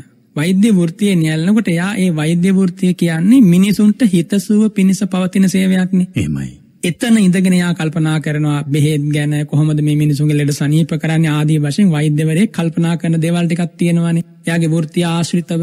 එතකොට ඒ කල්පනා කරන දේ එයාගේ පුද්ගලික ලාභ ප්‍රයෝජන ලබා ගැනීම වෙනුවෙන් නෙමෙයි සාමාන්‍යයෙන් අන් අය පිළිබඳව කරුණා මෛත්‍රී සහගත හැඟීම් මූලික කරගෙන කල්පනා කරන අන්‍යතනත් වරුණ සතිය ප්‍රඥාව කියන දේ වැඩෙනවා. ධර්මයේ පෙන්වා දෙනවා වරුණ අනවද්‍ය වූ යහපත් වූ එහෙම නැත්නම් තමන්ටත් අනුන්ටත් මෙලවටත් පරලොවටත් හිතසුව පිණිස පවතින ලෞකික ජීවිතයේ දේවල් තියෙනවානේ. අන්නේ දේවල් කරද්දිත් එයාගේ ජීවිතයේ සතිය ප්‍රඥාව වැඩෙනවා කියලා. හැබැයි අපි මෙතන කතා කරේ වරුණ ඒ සියල්ලටත් වඩා ඉහළින් බුදුරජාණන් වහන්සේගේ ධර්ම මාර්ගයට ආපු කෙනෙක් මේ ජීවිතය තුලදීම ධර්මය පුරුදු කරලා ඊළඟට මේ ජීවිතය තුලදීම මගඵල නිවනින් සැනසීලා බැරි වුණොත් වරුණ ආත්ම භාව දෙක තුනකින් හරි මේ කටයුත්ත සමාර කරගෙන මේ බිහිසුණු භවගමනින් අතමින්දීම පිණිස අප්‍රමාදී උසස්ම තැනට එනකම් කොහොමද එන්නේ කියන කාරණේ. හොඳයි. ස්වාමීන් වහන්සේ දැන් එතකොට අර ඔබ වහන්සේ යෝනිසෝ මනසිකාර්ය පිළිබඳවත් මේ කාරණා සිහිපත් කරපු නිසා මට ඔබ වහන්සේගෙන් දැනගන්නට කැමතියි. ඕනම කෙනෙකුට යෝනිසෝ මනසිකාර්ය ඇති කරගන්නට පුළුවන්ද? දැන් අර ධර්මයේ තිබෙනවා පඤ්ඤාවන්තස් ආයන් ධම්මෝ නායන් ධම්මෝ දුප්පඤ්ඤස්සෝ කියලා. දැන් එතකොට මේ ප්‍රඥාවන්ත පිරිසක් කියලා අපි ඉලක්ක කරන්නේ ඔය යෝනිසෝ මනසිකාර්ය වඩන්න පුළුවන් පිරිසක්ද? නැත්නම් හැමෝටම මේ කාරණාව අදාළ කරගන්න පුළුවන්ද? ඒ සඳහා විශේෂ වූ කොටාශයක් වෙනමම ඉන්නවාද නැතිනම්? වරුණ ඒක මෙහෙමයි අපි තේරුම් ගන්නට ඕන. බුදුරජාණන් වහන්සේ වදාරනවනේ දීඝා ජාගරතෝ රත්ති දීඝං සන්තස්ස යෝජනං දීඝෝ බාලානං සංසාරෝ සද්ධම්මං අවිජානතෝ කියලා. මේ නිදි මරණ කෙනාට රාත්‍රිය බොහොම දිගයි කියලා වදාරනවා. එහෙමයි. ගමන් වෙහෙසටපත් වෙලා ඉන්න කෙනාට යොදුනක් කිව්වහම සෑහෙන දිගක් වගේ තමයි යාට දැනෙන්නේ. ඊළඟට අන්නේ වගේ නුවණ නැති කෙනාට සංසාරය සද්ධර්මය නොදන්න කෙනාට සංසාරය බොහෝම දිගයි කියලා වදාරනවා. එනිසා වරුණ මේ යෝනිසෝ මනසිකාරය කියන ධර්මපරයාය ඕනෑම කෙනෙකුට ගලපන්න පුළුවන් ධර්මයේ දන්නා. හැබැයි වරුණ ධර්මයේ දන්නේ නැති කෙනාට මේක කරන්න බෑ. බුදුරජාණන් වහන්සේ වදාරනවානේ ජානතෝ අහම් භික්කවේ පස්සතෝ ආසවානං කයං වදාමි. මහණෙනි මම මේ උත්තම ධර්ම මාර්ගයේ තුල කෙලෙස් ප්‍රහාණය වදාරන්නේ නැත්තම් සිත පිරිසුදු කරගෙන කෙලෙසුන් ජයගෙන සසර දුකින් අත මිදීම වදාරන්නේ දන්න කෙනාට දකින්න කෙනාට. කුමක් දන්න කුමක් දකින්න කෙනාටද? යෝනිසෝච මනසිකාරං අයෝනිසෝච මනසිකාරං. යෝනිසෝ මනසිකාරයේ මෙයයි අයෝනිසෝ මනසිකාරයේ මෙයයි කියලා වෙන් වශයෙන් හඳුනා ගන්න පුළුවන් කෙනාට. එතෙන්දි වරුණ තවත් කාරණයක් තේරුම් ගන්නට ඕන. බුදුරජාණන් වහන්සේ අසවදාරනවා ස්වාමීන් වහන්සේලාගෙන් මහණෙනි මේ අසත්පුරුෂයාය කියන කෙනාට පුළුවන්ද සත්පුරුෂය අසත්පුරුෂය හඳුනා ගන්න. ඒ වෙලාවේ වික්ෂුන් වහන්සේලා ප්‍රකාශ කරන ස්වාමීන් ඒක කරන්න බෑ. ඒ කියන්නේ අසත්පුරුෂයා කියලා මෙතන අදහස් කරන්නේ වරුණ මේ ධර්මයේ සද්ධර්මයේ නොදන්න. බුදුරජාණන් වහන්සේගේ ධර්මයේ නොඇසූ, ඒ ධර්මයේ නොහික්මුණ, ඒ ධර්මයේ පුරුදු කිරීම වශයෙන් ජීවිතයට ගලපා නොගත් අයට කියනවා අසත්පුරුෂයාය කියලා. එහෙමයි. ඇයි අසත්පුරුෂයාය කියන්නේ වරුණ? එයාගේ කතාව, එයාගේ හැසිරීම, එයාගේ චින්තනය තමන්ටත් අනුන්ටත් පරිම පරිච්ඡේදයෙන් කිව්වත් වරුණ නිරේ යන්න හේතු වෙනවා. එනිසා සත්පුරුෂයා තමයි වරුණ මේ ධර්ම මාර්ගය තුල ජය ගන්න කෙනා. එයාට තථාගත ධර්මය ඇහිලා තියෙනවා. ඒ ගැන මෙනෙහි කරලා තියෙනවා. ජීවිතේට ගලපා ගන්නට උත්සාහවත් වෙලා තියෙනවා. අන්‍යයා තමයි දන්නේ මෙන්න මේ විදියට හිතුවොත් මගේ හිත කෙලසෙන්නේ නැහැ. මෙන්න මෙහෙම හිතුවොත් නම් හිත කෙලසෙනවා. මෙන්න මෙහෙම හිතුවොත් මගේ හිතට රාගික සිතිවිලි එනවා. මෙහෙම හිතුවොත් එන්නේ නැහැ ආදී වශයෙන් එයාට යම් නුවණින් විමසීමක් ජීවිතේ සිද්ධ වෙලා තියෙනවා. එනිසා වරුණ දැන් යෝනිසෝ මනසිකාරය කියන මේ කරුණ ජීවිතයේ මතුවෙන්න නම් අනිවාර්යයෙන්ම මේ ධර්මයේ දැන් මේ අපි කතා කරන ධර්මයේ නිතර ශ්‍රවණය කරන්නට ඕන වරුණ.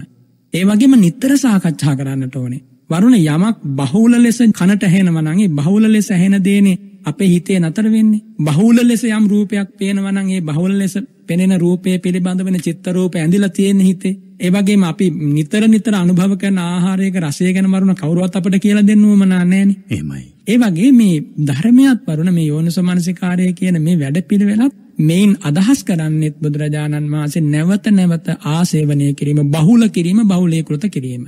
එනිසා වරුණ ධර්ම දේශනාව හෝ වේවා නිදිවරාගෙන අහනවන. ඒ වගේම ශ්‍රවණය හෝ වේවා, සාකච්ඡාව හෝ වේවා, මේවා වරුණ එක දිගට සිද්ධ කිරීමෙන් තමයි මේ සිත ඒකාන්තයෙන් ධර්ම මාර්ගය තුල ඉදිරියට අරන් යන්න පුළුවන් වෙන්නේ. එනිසා යෝනිසෝ මනසිකාරය ඕන කෙනෙකුට කරන්න පුළුවන් ධර්මයේ දන්න. යෝනිසෝ මනසිකාරය පුරුදු කළ යුතු ක්‍රමවේදය දන්න. නොදන්න කෙනා වරුණ වැරදි විදිහට තමයි එයාගේ සෑම කටයුත්තක්, එයාගේ සෑම සිතිවිල්ලක්ම පහළ වෙන්නේ වැරදි විදිහට.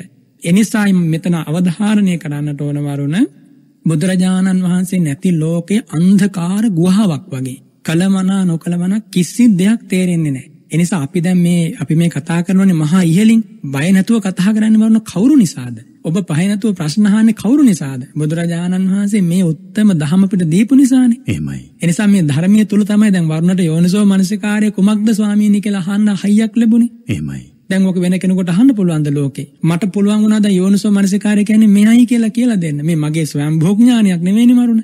මේ තථාගත ධර්මය අපි දෙන්නම ශක්තිපමණින් ඉගෙනගත්. එනිසා මේ ධර්මයේ හැදෑරීමමයි වරුණ ශ්‍රද්ධාවෙන් නිහතමානීව නිවන පිණිස හේතු වේවා කියන අදහසින් මේ ධර්මයේ ප්‍රගුණ කිරීමමයි යෝනිසෝ මනසිකාර්ය කියලා කියන්නේ. හොඳයි ස්වාමීන් වහන්සේ දැන් මට හිතෙනවා අපේ ශ්‍රාවකයන්ට හරි වැදගත් වූ කාරණා සමහර වචනාර්ථය හරි හැටි හඳුනා ගන්නට නොහැකි බෞද්ධයෝ ඉන්නවා. ඒට හේතුව ඇතැම් වෙලාවට ඒ දේශනාවලට නිසි ලෙස සවන් යොමු නොකිරීම වෙන්නට පුළුවන්. හැබැයි මම හිතන්නේ අපේ ඉරිදා සිත්නෙත් අසපු අහන අපේ ශ්‍රාවකයන්ට ඒ භාග්‍ය ලැබිලා තිබෙන්නේ සෑම වචනාර්ථයෙන් පවා මේවෙන් තිබෙන මේ ධර්ම කාරණා කෙරෙහි තිබෙන ගෞරවය මතුවෙනවා වගේම ඒ සොයා යාමට එහි ඇති ගැටලු निराකරණය කර ගැනීමට අපේ මනස පෙළඹෙනවා. ඒක මම හිතන්නේ වර්තමානයේ වඩාත් වැදගත් වේවි. ස්වාමීන් වහන්සේ දැන් ඔබ වහන්සේ ඔය කියන කාරණා අපිට තේරෙනවා. බොහෝ ධර්මදේශනා අහන අපේ ශ්‍රාවකයෝ කියන කාරණාවක් තමයි ඒ දේශනාව නම් හොඳට තේරුණා කියලා. එතකොට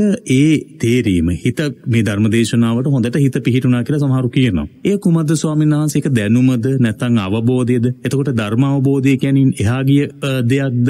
මොකද්ද මේ தত্ত্বය අපිට පොඩ්ඩක් පැහැදිලි කරලා දෙන්න. ඔව් පින්වත් වරුණ, බුදුරජාණන් වහන්සේ ධර්මදේශනා කරද්දී අනුගමනය කොට වදාළ ක්‍රමවේදයක් තියෙනවා. ඒ ක්‍රමවේදය තමයි දේසේත භික්කවේ ධම්මං. මහණෙනි, මිනිසුන්ට දෙවියන්ට ධර්මයේ දේශනා කරන්න. ආදි කල්යාණං, මධ්‍යේ කල්යාණං, පරියෝසాన කල්යාණං. මුල මැද අග යහපත් කරන්න. ඒ කියන්නේ වරුණ ධර්ම කතාවක මුල ආරම්භය මිනිසුන්ගේ හිත නිවෙන්නට ඕන.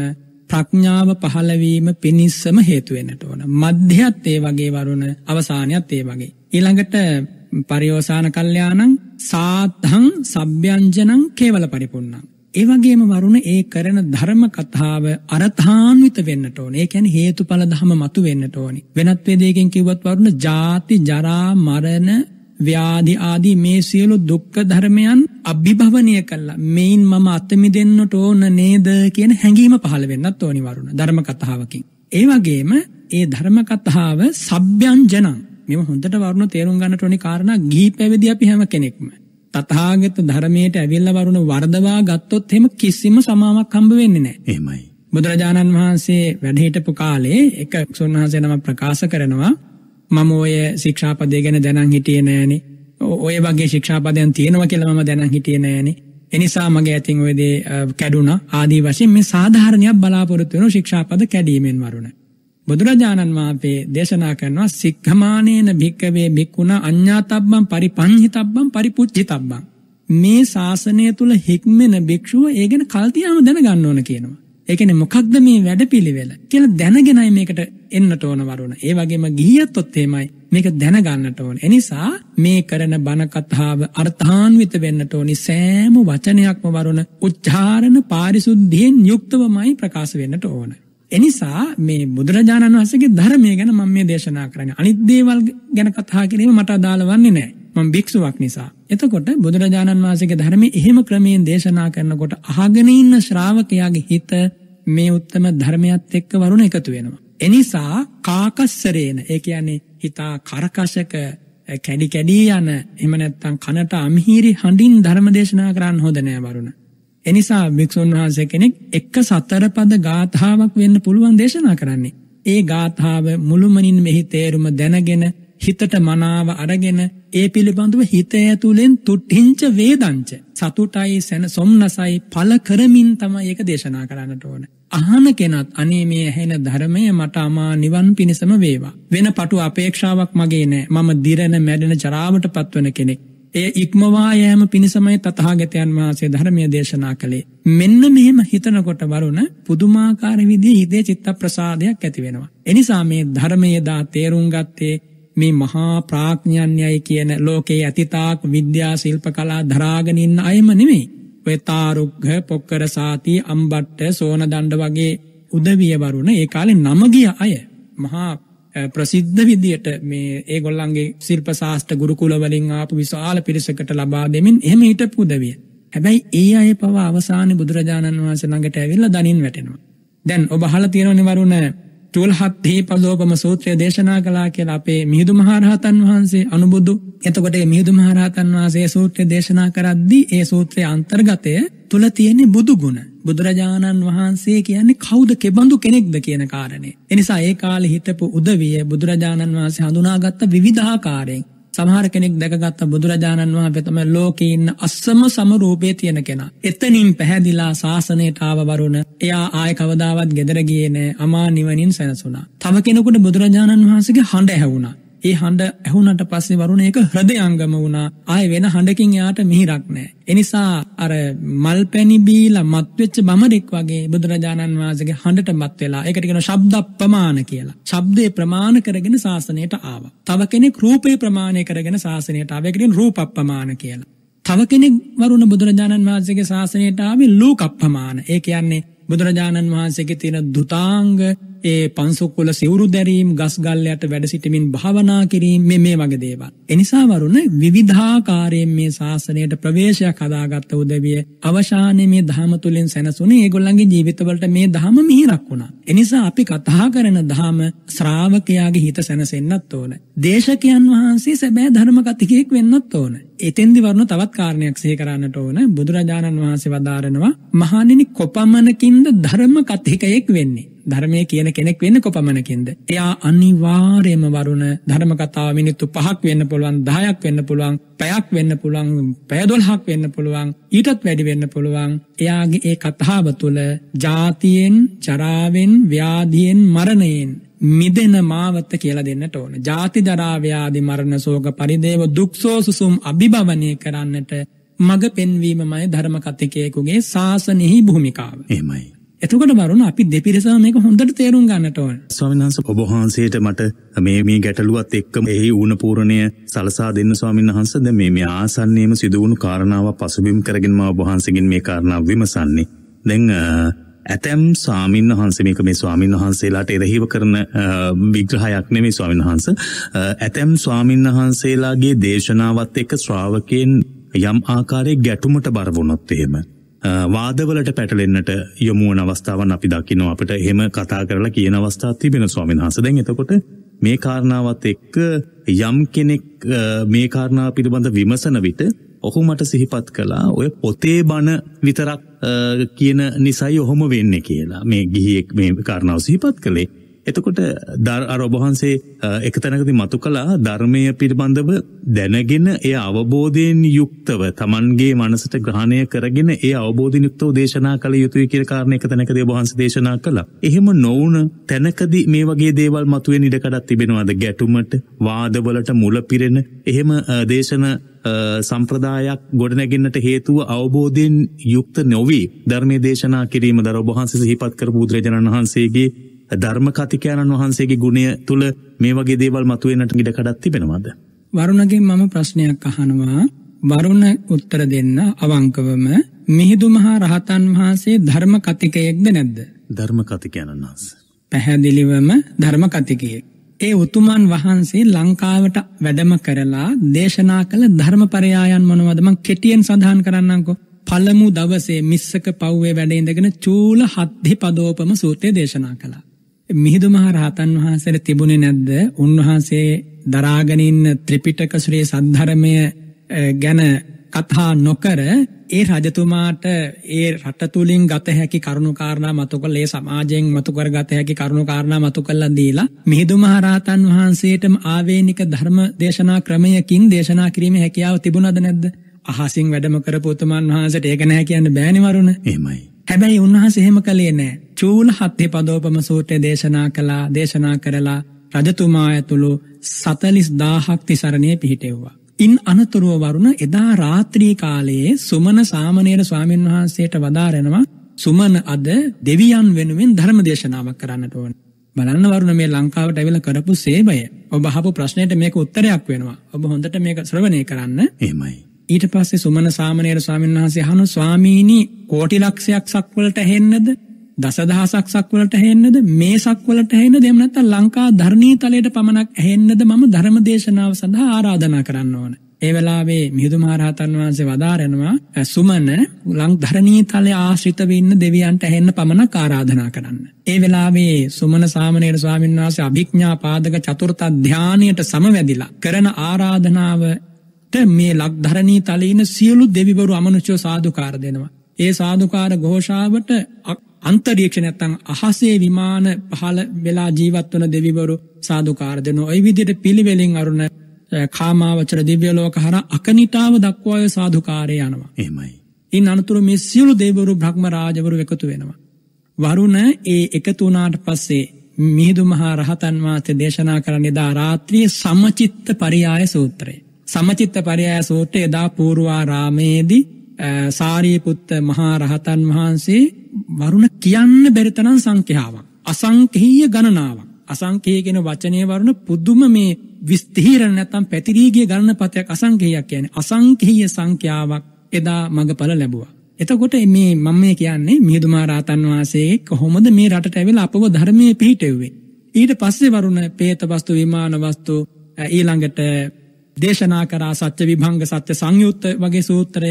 ඒ මම කියන්නේ පළවෙනි දවසේ වරුණ. එහෙමයි. പ്രേත වස්තු විමාන වස්තු සත්‍ය සංයුත්තය. ඒ කියන්නේ පළවෙනි දවසේ කියන්නේ මිහිඳු මහ රහතන් වහන්සේ වැඩම කරලා සමචිත්ත පරියාය සූත්‍රය එදා රාත්‍රියේ දේශනා කළා. ඊළඟට පළවෙනි දවසේ වැඩම කරානේ රජමාලිගාවට. අන්න එදා. ඒ රජමාලිගාවේ දේශනා කළේ පළමුව പ്രേත වස්තු විමාන වස්තු සත්‍ය සංයුත්තේම සංයුත්ත නිකායේ. බලන්න වරුණ මේ ධර්ම කතිකයෙක් නේද මිහිඳු මහ රහතන් වහන්සේ.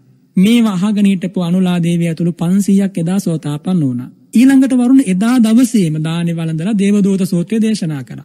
1000ක් සෝතාපන්න වුණා. ඊළඟට වරුණ තව ටිකකින් දේශනා කළා බාලපඬිත සූත්‍රය. තවත් ස්ත්‍රීන් 1000ක් දෙනා සෝතාපන්න වුණා. ඒ වගේම එදා එක පළමු දවසේ අනුරාධපුරයට වැඩම කරපු 2500ක් දෙනා වරුණ සෝතාපන්න ආර්ය ශ්‍රාවකයන් බවට පත් කළේ මොන ධර්මයේ දේශනා කළාද?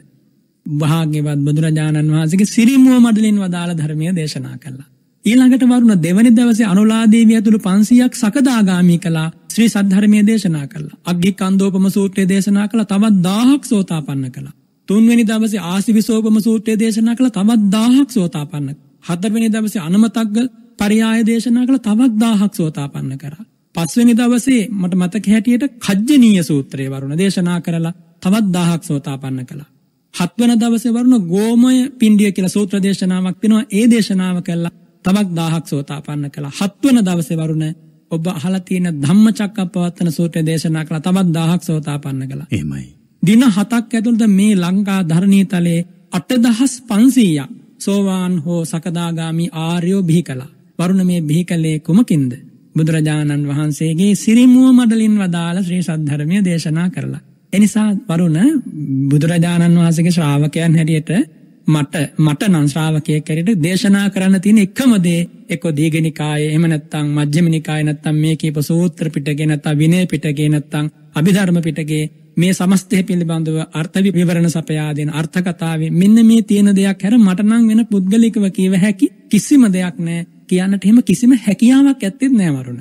එනිසා මේ ධර්මය ඔබට තේරෙන විදිහට තෝරා දීම පමණයි වරුණ මට කළ හැකි දේ. එහෙමයි. ඒ වගේම රහතන් වහන්සේලා අනුගමනය කළ ඒ පිළිවෙලමයි. දැන් ඔබට පැහැදිලිනේ වරුණ.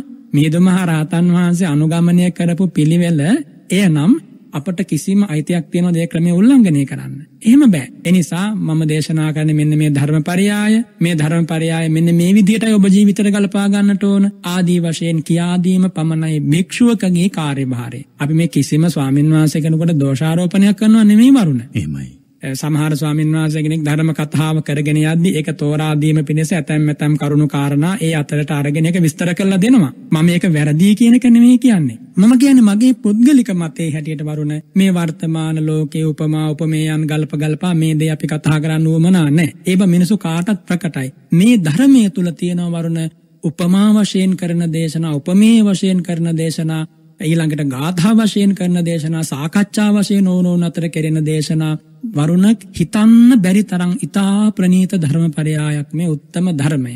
එනිසා අපට මේ උත්තම ධර්මයේ හොඳටම ඇති වරුණ මේ ජීවිතයේ තුලම චතුරාර්ය සත්‍ය අවබෝධ කළා අමා නිවනින් සැනසෙන්නේ. එනිසා ධර්ම කතිකයා කියන කෙනා හැම වෙලාවකම සැදී පැහැදී ඉන්නවා, වගකීමෙන් බැඳී ඉන්නවා. කුමක් උදෙසාද? බුදුරජාණන් වහන්සේ සිරි මුව මඩලින් වදාළ දේ පමණක්ම දේශනා කරන්න. වරුණ, මම තව එක කාරණයක් ඔබට කියන්නම් ඇසූ ප්‍රශ්නයට.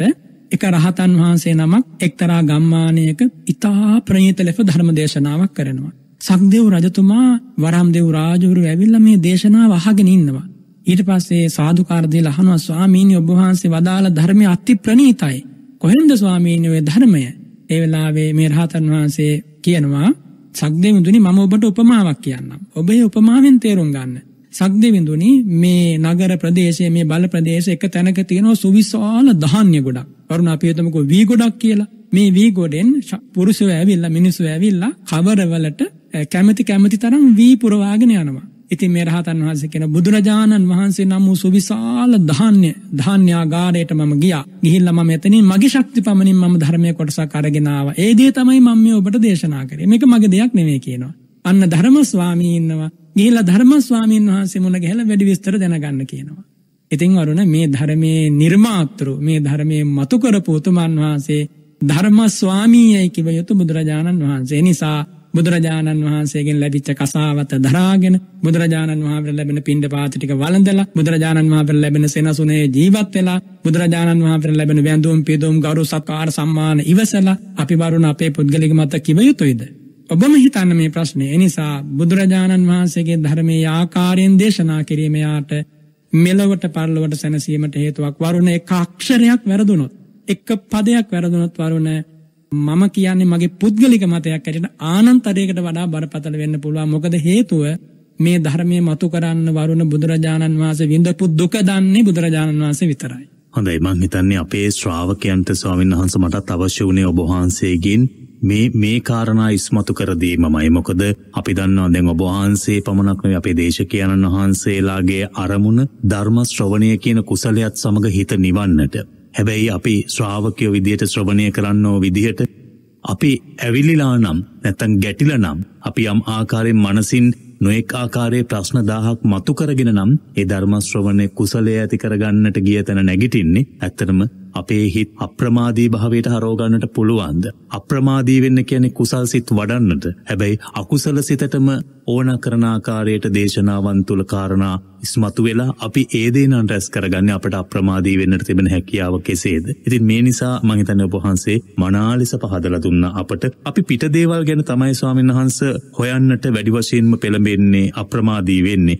අපි ගැන හිතන ප්‍රමාණය, අපි ගැන හොයන්නට පෙළඹෙන ප්‍රමාණය බොහොම අඩුයි. මම හිතන්නේ ඔබ වහන්සේ ඒ සඳහා තමයි මේ කියලා දෙන්නේ, අප්‍රමාදී වෙන්න ඔබේ හිත දෙසට හැරිලා. ස්වාමීන් වහන්සේ දැන් මිහිඳු මහරහතන් වහන්සේගේ ලංකා ගමනේ නැත්නම් බුදුරජාණන් වහන්සේගේ ශ්‍රී සද්ධර්මය අපට ලැබිච්ච පොසොන් පුර 15ක පොහොය එළඹෙන 5 වෙනිදාට ඒ දින අද 31 වෙනිදා හරියටම තව දින 5කින් පොසොන්පුර 15ක පොහොය උදා වෙනවා. ඒ නිසා අපි බෞද්ධයන්ගේ සිත් තුළ ධර්ම ප්‍රබෝධය නැවත නැවත ඉස්මතු වෙන කාලයක්. බුදුරජාණන් වහන්සේගේ මාර්ගය තුළ ඉක්මුණු ඒ උතුම් වූ ආර්ය මහා සංඝරත්නය කෙරෙහි අප්‍රමාණ ගෞරවය මතුවෙන කාලයක්.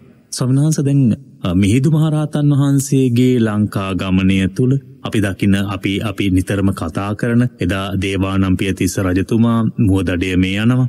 එතකොට මිහිඳු මහරහතන් වහන්සේගේ ලංකා ගමනය සිදු වෙනවා. ඒ තුල මිහිඳු මහරහතන් වහන්සේගේ ධර්මය අහලා රජතුමා ඇතුළු රටවැසියන් යොමු වෙනවා. මේ ඒ ඉතිහාස ප්‍රවෘත්තිය හරි වටිනාකමක් අපට එකතු වෙනවා ස්වාමීන් වහන්සේ. දැන් මිහිඳු මහරහතන් වහන්සේ පිළිබඳ සිහිපත් කරනකොට ධර්මාශෝක අධිරාජ්‍යය පිළිබඳව අපට සිහිපත් කරන්නට සිදු වෙනවා. ඒ ධර්මාශෝක අධිරාජ්‍යය ඇතුළු මිහිඳු මහරහතන් වහන්සේගෙන් පසු මේ ලංකා ධර්මී තලයේ තුල මුලින්ම දැන් රජු අවනත නොවුනා නම් මිහිඳු මහරහතන් වහන්සේට ඒ කටයුතු සිදු කරන්නට පහසු වෙන්නට තිබුණා. දේවානම්පියතිස්ස රජතුමා මිහිඳු මහරහතන් වහන්සේගේ ඒ උතුම් ධර්මය අහලා සැනසුණා. ඒ මග යන්නට පෙළඹුණා. ඒ නිසා දේවානම්පියතිස්ස රජතුමා මේ ධර්මීය ප්‍රගුණ කළ කණ්ඩායමක්ද, පෙර භවයන් වල ධර්මයට ලං වුණු කණ්ඩායමක්ද? ඒ නිසාද මේ ශ්‍රී සද්ධර්මය අපේ වගේ රටකටත් ලැබෙන්නට, ලෝකයේ පුරා ව්‍යාප්ත වෙන්නට සහ ධර්මයට ගෞරව කරන පිරිසක් බිහි වෙන්නට හේතු සාධක වුණේ. මේ කාරණායි අතීත ප්‍රවෘත්තීන් සමග ඉස්මතු කරන්නට මේ පොසොන්පුර 15ක පොහොය අභිමුව තියාගෙන මම හිතන්නේ වඩාත් වැදගත් වේවි අපේ ශ්‍රාවකයන්ට. මා බොහොම ගෞරවයෙන් ඔබ වහන්සේට ඒ සඳහා ආරාධනා කරනවා.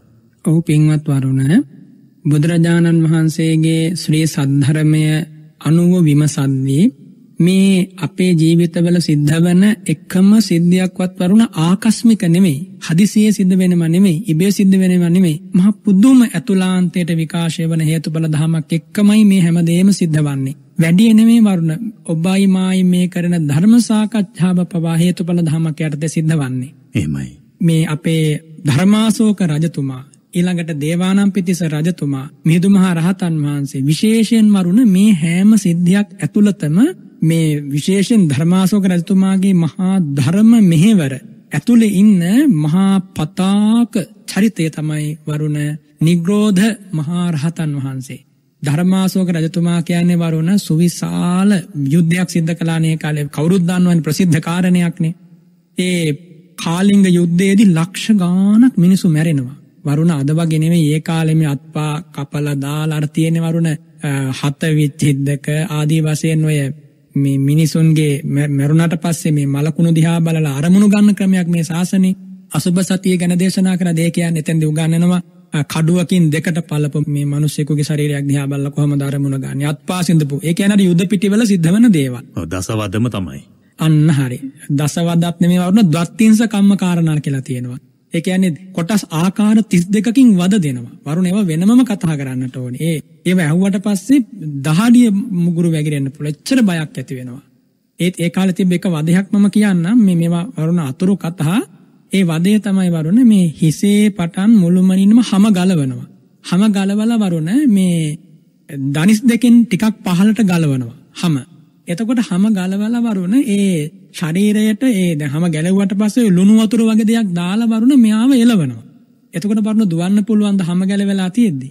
හිතන්න. ඒ වගේම තව රාහුමුඛ කියලා වදයක් තියෙනවා. කට ඇරලා වරුණ පන්දමක් දානවා කට ඇතුළට. මේ මනුස්ස ලෝකේ මිනිස්සු කරන වැරදි වලට දෙන දඬුවම් බුදුරජාණන් වහන්සේ දේශනා කරන බලන්න මහන්නේ මේවා කරනවා මේ මනුස්ස ලෝකෙ. මෙච්චර දුකක් මිනිසුන්ට. ඉතින් ඒ නිසා එදා ධර්මාශෝක රජතුමා මහා මිනිස් සංහාරයක් කරලා වරුණ පුදුම පීඩනයකින් හිටියේ. ඒ පීඩනයෙන් ඉන්න කාලේ තමයි එදා නිග්‍රෝධ සාමණේර මහ රහතන් වහන්සේ දකුණු ద్వාරයේ නගරයට ඇතුල් වෙලා රාජාංගනයේ මැදින් නැගෙනහිර ద్వාරයෙන් එළියට ගිහිල්ලා තමන්ගේ මවතුමිය බලන්න වඩින්නේ. අන්නේ වෙලාවේ උඩුමහන්තලේ ධර්මාශෝක රජතුමා සක්මන් කරමින් ඉන්නවා. සක්මන් කරමින් ඉන්නකොට දැක්ක උපශාන්ත විලාසයක්. බිම බලාගෙන බඹයක් පමණ දුරට යොමු කරන ලද netu සංගල ඇතිව කලබලයක් නැතිව මනාව සිවුර පොරවාගෙන පරිමණ්ඩලයේ සිටිනසේ පාත්‍රය එල්ලගෙන කිසිම කලබලයක් හිංසනයක් නැතිව ඊ타මත්ම උපශාන්ත විලාසයෙන් වඩිනවා දැක්කපු ගමන් වරුණ සිතේ පැහැදීමක් ඇති වුණානේ. වරුණ ධර්මාශෝක කියන්නේ එසේ මෙසේ අධිරාජ්‍යයක් නෙමෙයි. ධර්මාශෝක අධිරාජ්‍යයට තිබ්බ බලය මම ඔබට කෙටියෙන් කියන්නම්. ධර්මාශෝක අධිරාජ්‍යය කියන්නේ දෙවියන්ගෙන් පවා වරුණ සත්කාර ලැබපු කෙනෙක්. ඒ ධර්මාශෝක අධිරාජ්‍යගේ රජ මාලිගාවට වරුණ හැල්වී ගේන්නේ හිමාල පර්වතයේ ඉඳගෙන ගිරව් වරුණ ගේන්නේ. ඒක පැහැදිලිව බණ පොතේ කියනවා ගිරව් දවසකට අරන් එනවා ගැල් 9000ක්. ගැල් 9000ක් අරන් එනවා වරුණ. එහෙමයි. මේවා හිතන්න මේ සාමාන්‍ය අද කාලේ ඉන්න කෙනෙකුට මේක නිකන් විහිළු කතාවක් වෙන්න පුළුවන්. ඒක කොහොම හෝ වේවා ඒ අහන අයගේ ශ්‍රද්ධාව නැතිකම ඒකට හේතුව. නමුත් බණ පොතේ පැහැදිලිව මේ කාරණේ වරුණ දේශනා කරලා තියෙනවා. ඒ කියන්නේ ඒ විදිහට අරගෙන ඇවිල්ලා තමයි ධර්මාශෝක රජතුමාගේ කරපු පිනට ඒ විපාකයේ ලැබුණේ මේ ජීවිතේ. මම මේ කෙටියෙන් මතක් කරන්නම්. ඒ ධර්මාශෝක රජතුමා නිග්‍රෝධ ස්වාමින් වහන්සේ ගැන එච්චර සෙනෙහසක් ඇති වුණේ පෙර ජීවිතයක තිබ්බ සම්බන්ධයක් වරුණ. ඈත කාලේ සංසාරේ ධර්මාශෝක රජතුමායි නිග්‍රෝධ ස්වාමින් වහන්සේ අපේ දේවානම්පියතිස්ස රජතුමායි කියන තුන් දෙනා සහෝදරයෝ තුන් දෙනෙක්. වැඩිමහලු සහෝදරයා තමයි වරුණ නිග්‍රෝධ ස්වාමින් වහන්සේ. මද්දුමයා තමයි වරුණ දේවානම්පියතිස්ස රජතුමා. එහෙමයි. ඊළඟට බාලයා තමයි වරුණ ධර්මාශෝක රජතුමා. මේ තුන් දෙනා ඒ කාලේ කලේ මී පැණි වෙළඳාම. එතකොට වැඩිමහලු සහෝදරයා ඈත ගම්මාන වලට ගිහලා මී පැණි මිලදී ගන්නවා. මද්දුමයා ඒ මිලදී ගන්නා මී පැණි නගරයට ගෙනවා. බාලයා විකුණනවා. එතකොට බාලයා තමයි වරුණ කඩේ ඉන්න මුදලාලි. දවසක් මේ කඩේ මී පැණි විකුණමින් ඉන්නකොට එක්තරා පසේ බුදුරජාණන් වහන්සේ නම ගන්ධමාදන පර්වතයෙන් අහස් කොසර නැගලා මී පැණි ටිකක් සොයාගෙන මේ වීථියට එනවා. වීතියට ඇවිල්ලා බැහැලා එක්තරා කාන්තාවකගෙන් අහනවා මේ වීතියේ නැත්තම් මේ නගරේ පිණ්ඩපාතේ වඩින ශ්‍රමණයන්ට කොයි පැත්තෙන්ද සිව්පසය ලැබෙන්නේ කියලා අහුවට පස්සේ මේ කාන්තාව අත දික් කරලා කියනවා ස්වාමීනි මෙන්න මේ වීතියෙන් යන්න මෙන්න මේ පාරෙන් යන්න. ඒ වෙලාවේ එහෙම ඒ කාන්තාව ප්‍රකාශ කරලා බලාගෙන ඉන්නවා. මේ ස්වාමීන් වහන්සේ නැත්තම් පසේ බුදුරජාණන් වහන්සේ වඩින්නේ අර වෙලෙන්දාගේ මේ පැණි විකුණන වෙලෙන්දාගේ කඩපිලට. දැක්ක ගමම්ම වරුණ පුතුම හිතේ පැහැදීමක් ඇති වුණානේ. පස්සඟ පිහිටුවලා වන්දනා කළා වරුණ මේ පැණි කලයක් අරන් ආවා. කලයක් අරන් ඇවිල්ලා පාත්‍රයට වක් කළා වරුණ. ඒ වත් කරද්දී පාත්‍රයෙන් පිටාන ගල්ලා පොළවටත් ගියා වරුණ. පොළවේ හැමතැනම දැන් මේ පැණි පැතිරලා යනවා. මුදලාලිට නැත්තම් වෙලෙන්දට පුදුම සතුටක් ඇති වෙනවා. යා හිතනවා මේ මීපැණි පූජාවේ අනුහසින් මට මතු දිනක මේ දඹදිව තලයේ අගරජ පදවිය, අධිරාජ පදවිය ලැබේවා. මගේ අනසක දෙවියන්ට බ්‍රහ්මයන්ට පවා පැතිරේවා. යටින් නාගලෝකෙ දක්වා පැතිරේවා. මෙන්න මෙහෙම වරුණ මේ වෙලෙන්ද අදිෂ්ඨානයක් කළා. ප්‍රාර්ථනාවක් කළා. පසේ බුදුරජාණන් වහන්සේ ඒකට සරිලන විදිහෙන්ම ඒ ප්‍රාර්ථනාව සිද්ධ වේවා කියලා ඉච්ඡිතම් පත්ථිතන්තු යං කිප්පමේව සමිජ්ජතු සබ්බේ පූරෙන්තු සංකප්පා ඡන්தோපන්න රසියතා කියලා ආශිර්වාද කළා. ඉන් අනතුරුව මේ උතුමන් වහන්සේ ටික දුරක් වැඩම කළ වීතියෙන් එළියට අර කාන්තාව තාම බලාගෙන ඉන්නවා. කාන්තාව අහනවා ස්වාමීනි මීපැණි එහෙම ලැබුණද? කියනවා නැගණියේ මීපැණි ලැබුණා. ඒ වෙලාවේ අහනවා ස්වාමීනි මේ වෙලෙන්ද මීපැණි පූජා කළ මොනවද කරපු ප්‍රාර්ථනාව? ඒ වෙලාවේ කියනවා දඹදිව අගරජ පදවිය ලැබේවා කියලා ප්‍රාර්ථනා කළා. මේ කාන්තාව වරුණ 16ක්. මේ කාන්තාව කියන ස්වාමීනි ඔහොම්මම වැඩ ඉන්න කියලා ගේ ඇතුළට ගිහිල්ලා ඇඳගෙන හිටපු වරුණ රෙද්ද ගලවලා වෙන පරණ රෙදි කෑල්ලකින් විලිවසාගෙන මේ ඇඳගෙන හිටපු රෙද්ද සෝදලා මිරිකලා ඉක්මනින්ම ගෙනහැල්ලා පූජා කරන ස්වාමීනි මේ වස්ත්‍රය අරන් ගිහිල්ලා ඔබ වහන්සේ සිවුරක් සකස් කරගන්න. යම් දවසක අර පුද්ගලයා මේ දඹදිව අගරජ පදවිය ලබනවා නම් අන්න එදාට මම ඔහුගේ අගබිසව වේවා කියලා මෙයා ප්‍රාර්ථනාවක් කළා. එයා තමයි වරුණ අසන්ධිමිත්‍රා නමින් එදා ධර්මාශෝක රජතුමාගේ අගබිසව වුණේ. අසන්ධිමිත්‍රා බුදුරජාණන් වහන්සේගේ හඬ කුරවි කෙවුලන්ගේ හඬ වගේ කියලා අර හිමාලයෙන් කුරවි කෙවුලෙක් ගෙනහැල්ලා ඒ හඬ අහලා සෝතාපන්න වුණේ අසන්ධිමිත්‍රා දේවිය. එහෙමයි. ඉතින් දැන් මේ මීපැණි මෙහෙම දැන් මේ වෙලෙන්ද 3 දෙනයිනේ. වැඩිමහලු සහෝදරවරු දෙදෙනා ඇවිල්ලා ගණන් පොත බලලා මීපැණි මුට්ටියක් අඩුයි වරුණ. ඊට පස්සේ අහනවා මේ මීපැණි මුට්ටියක් අඩුනේ කොහොමද කියලා. ඊට පස්සේ මේ කතාව කිව්වහම අර වැඩිමහලු සහෝදරයා කියනවා ඔය චණ්ඩාලයේකටනේ ඔය මීපැණි පූජා කරලා තියෙන්නේ කියලා බනිනවා වරුණ. බලන්න චණ්ඩාල වාදයෙන් බැන වැදුනා. ඊළඟට මද්දුමයා කියනවා ඔය පසේ බුදුරජාණන් වහන්සේ කකුල් දෙකෙන් අල්ලලා සාගරයෙන් එහාට විසි කරන්න ඕන. වරුණ දැන් මේ මිනිස්සු කියනවානේ කටට එන වචන මේවා හරි භයානකයි වරුණ. හොඳට තේරුම් ගන්නට ඕන. ඉතින් මේ විදිහට මෙහෙම වචන ප්‍රකාශ කරද්දී පරිසං වෙන්න ඕනි ඒකාන්තයෙන්ම. එහෙමයි. අවසානයේ වරුණ දැන් මේ බාල සහෝදරයා කරුණ කිව්වට පස්සේ මේ දෙන්නම අනුමෝදන් වෙනවා. හොඳයි ඔබ කරපු වැඩේ අපි පින් අනුමෝදන් වෙන්නම් කියලා. එදා වරුණ ඒ චණ්ඩාල වාදයෙන් බැනවැද පස්සේ හරියේ පින්කම අනුමෝදන් වෙච්ච ඒ වැඩිමහලු සහෝදරයා තමයි මෙදා නිග්‍රෝධ සාමණේර ස්වාමින් වහන්සේ. ඒ උන්වහන්සේ ඉපදුනේ නුග ගසක් යට වරුණ. චණ්ඩාල ගමක චණ්ඩාලයන් විසින් තමයි පෝෂණය කළේ. බලන්න එදා අකුසලේ නිසා චණ්ඩාල ගමකට කොටු වෙලා ඉන්න සිද්ධ වුණා අවුරුදු 7ක් යනකම් වරුණ. අවුරුදු 7ක් යනකම්. ඒක විපාකය. අර සාගරයෙන් එහා පැත්තට විස කරන්න ඕනි කියපු කෙනා දේවානම්පියතිස්ස රජතුමානේ. එයා ලංකා ධර්ණීය තලයේ ඉපදුනා දඹදිවෙන් අන්‍ය දූපතක් හැටියට. ඉතින් වරුණ මේ හැම දෙයකම අන්තර් සම්බන්ධයක් තියෙනවා. මේ උතුමෝ එදා එහෙම ප්‍රාර්ථනාවක් කළා තමයි අපි අද ජීවත් වෙන කාලේ අපට මේ ඇහෙන ධර්මයේ ලෝකෙටම ඇහෙන්න සැලැස්සුවේ. වරුණ ධර්මාශෝක රජතුමා කියන්නේ අන්නේ බඳු මහ පුදුම සේවයක් කරපු කෙනෙක්. ඒ වගේම මිහිඳු මහ රහතන් වහන්සේට යම්සේද වඳින්නේ පොදන්නේ අපි සලකන්නේ. ඒ වගේම නිග්‍රෝධ මහා ස්වාමින් වහන්සේත් වැඳුම් පිදුම් ලැබිය යුතුයි වරුණ. සිහි කරන්නට ඕනේ මේ පොසොන් උදාවේදී. ඒ වගේම වරුණ සිහි කරන්නට ඕනේ මොග්ගලී පොත්තිස්ස රහතන් වහන්සේ. ඒ වගේම වරුණ ධර්මාශෝක රජතුමා ලංකා ධර්ණීය තලයේ ඉපදලා පස්සේ කාලේ රහත් වෙනවා. ඒ නිසා වරුණ මේ සෑම සංසිද්ධියක් ඇතුළෙම තියෙන හේතුඵල ධමයක්මයි. වරුණ වෙන ආකාරයකින් කිව්වොත් මොකක්ද මේ අප්‍රමාදයමයි. එදා මීපැණි වෙලෙන්ද අප්‍රමාදී වුණා. ඊළඟට ඒ අප්‍රමාදී බව නිසා බලන්න වරුණ වර්තමානයේ සිද්ධ කරපු මහා ධර්ම මෙහෙවර. වරුණ ප්‍රචණ්ඩ වූ අධිරාජ්‍යයක්. මේ සාමාන්‍ය සාමන්ත රාජ්‍යයක් එහෙම නෙමෙයි වරුණ. අධිරාජ්‍යයක්. ඔව් චණ්ඩාශෝක කියලා හැඳින්නුවේ. ඔව් චණ්ඩාශෝක කියලා හැඳින්නුවේ වරුණ. මට දැන් වෙලාවක් නෑ වරුණ මේ ධර්මාශෝක රජතුමාට තිබ්බ අනුභවය ගැන කියන්න. මම අර කිව්වේ මේ ගිරව් වරන් එනවා කියලා හිමාලයෙන් හැල්වි මේක එක සිද්ධියක් විතරයි වරුණ. ඒ විතරක් නෙමෙයි මෙයා මේ නාග ලෝකෙට රන් හැකිල්ලක් යවලා වරුණ ගෙන්වාගත්ත කාල නාරජතුමා. ගෙන්වාගෙන කිව්ව බුදු රූපේම වන්න කියලා. බුද්ධ රූපේ මෙව දින 7ක් S2 අරගෙන බලාගෙන හිටියා මේ බුදු රූපේ දිහා.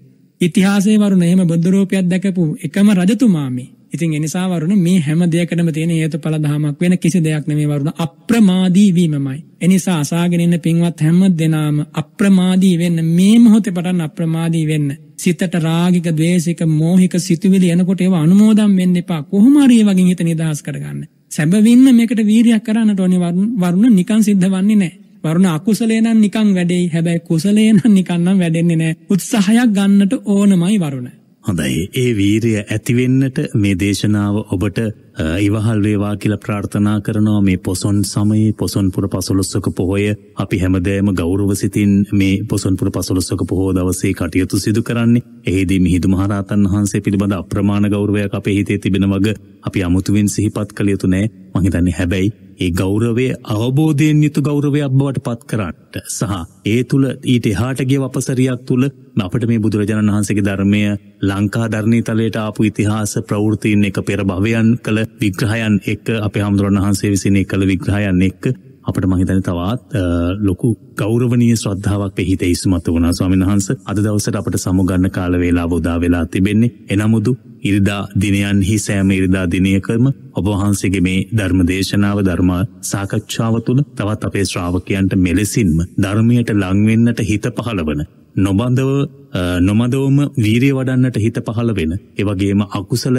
සිත් Tamanගේ ජීවිතේ නෑත් කරන්නට, කුසලයටම හිත යොමු කරවන්නට මහා ශක්තියක් ඔබ වහන්සේගේ මේ අනුශාසනාව. ඒ මග අපට හැමදේම ඔබ වහන්සේ ඇසුරේ ලබා දෙන්නට කටයුතු කරන ඔබ වහන්සේට මේ ගෞතම සසුනේම උතුම් වූ ධර්ම අවබෝධය ලැබේවා කියලා බොහොම ගෞරව සිතින් ප්‍රාර්ථනා කරනවා. ඒ වගේම එතෙක් ඔබ වහන්සේ මේ කරන්නා වූ සියලු කුසලයේ ශක්තිය, සියලු සම්‍යක් දෘෂ්ටික දෙවි දේවතාවුන්ගේ ආශිර්වාදයක් ඇතුව නිදුක්ව නිරෝගීව මේ ශාසනය තවත් එකලු කරමින් බොහොම ගෞරවනීය ආකාරයෙන් අපේ හිත් තුළට ධර්මය ගෙන යන්නට ඔබ වහන්සේට ශක්තිය ධෛර්යය ලැබේවා කියලා ප්‍රාර්ථනා කරනවා. ස්වාමීන් වහන්සේ අද වැඩසටහනේ නිමාව සටහන් කරන මේ මොහොතේ සාධු සාධු සාධු.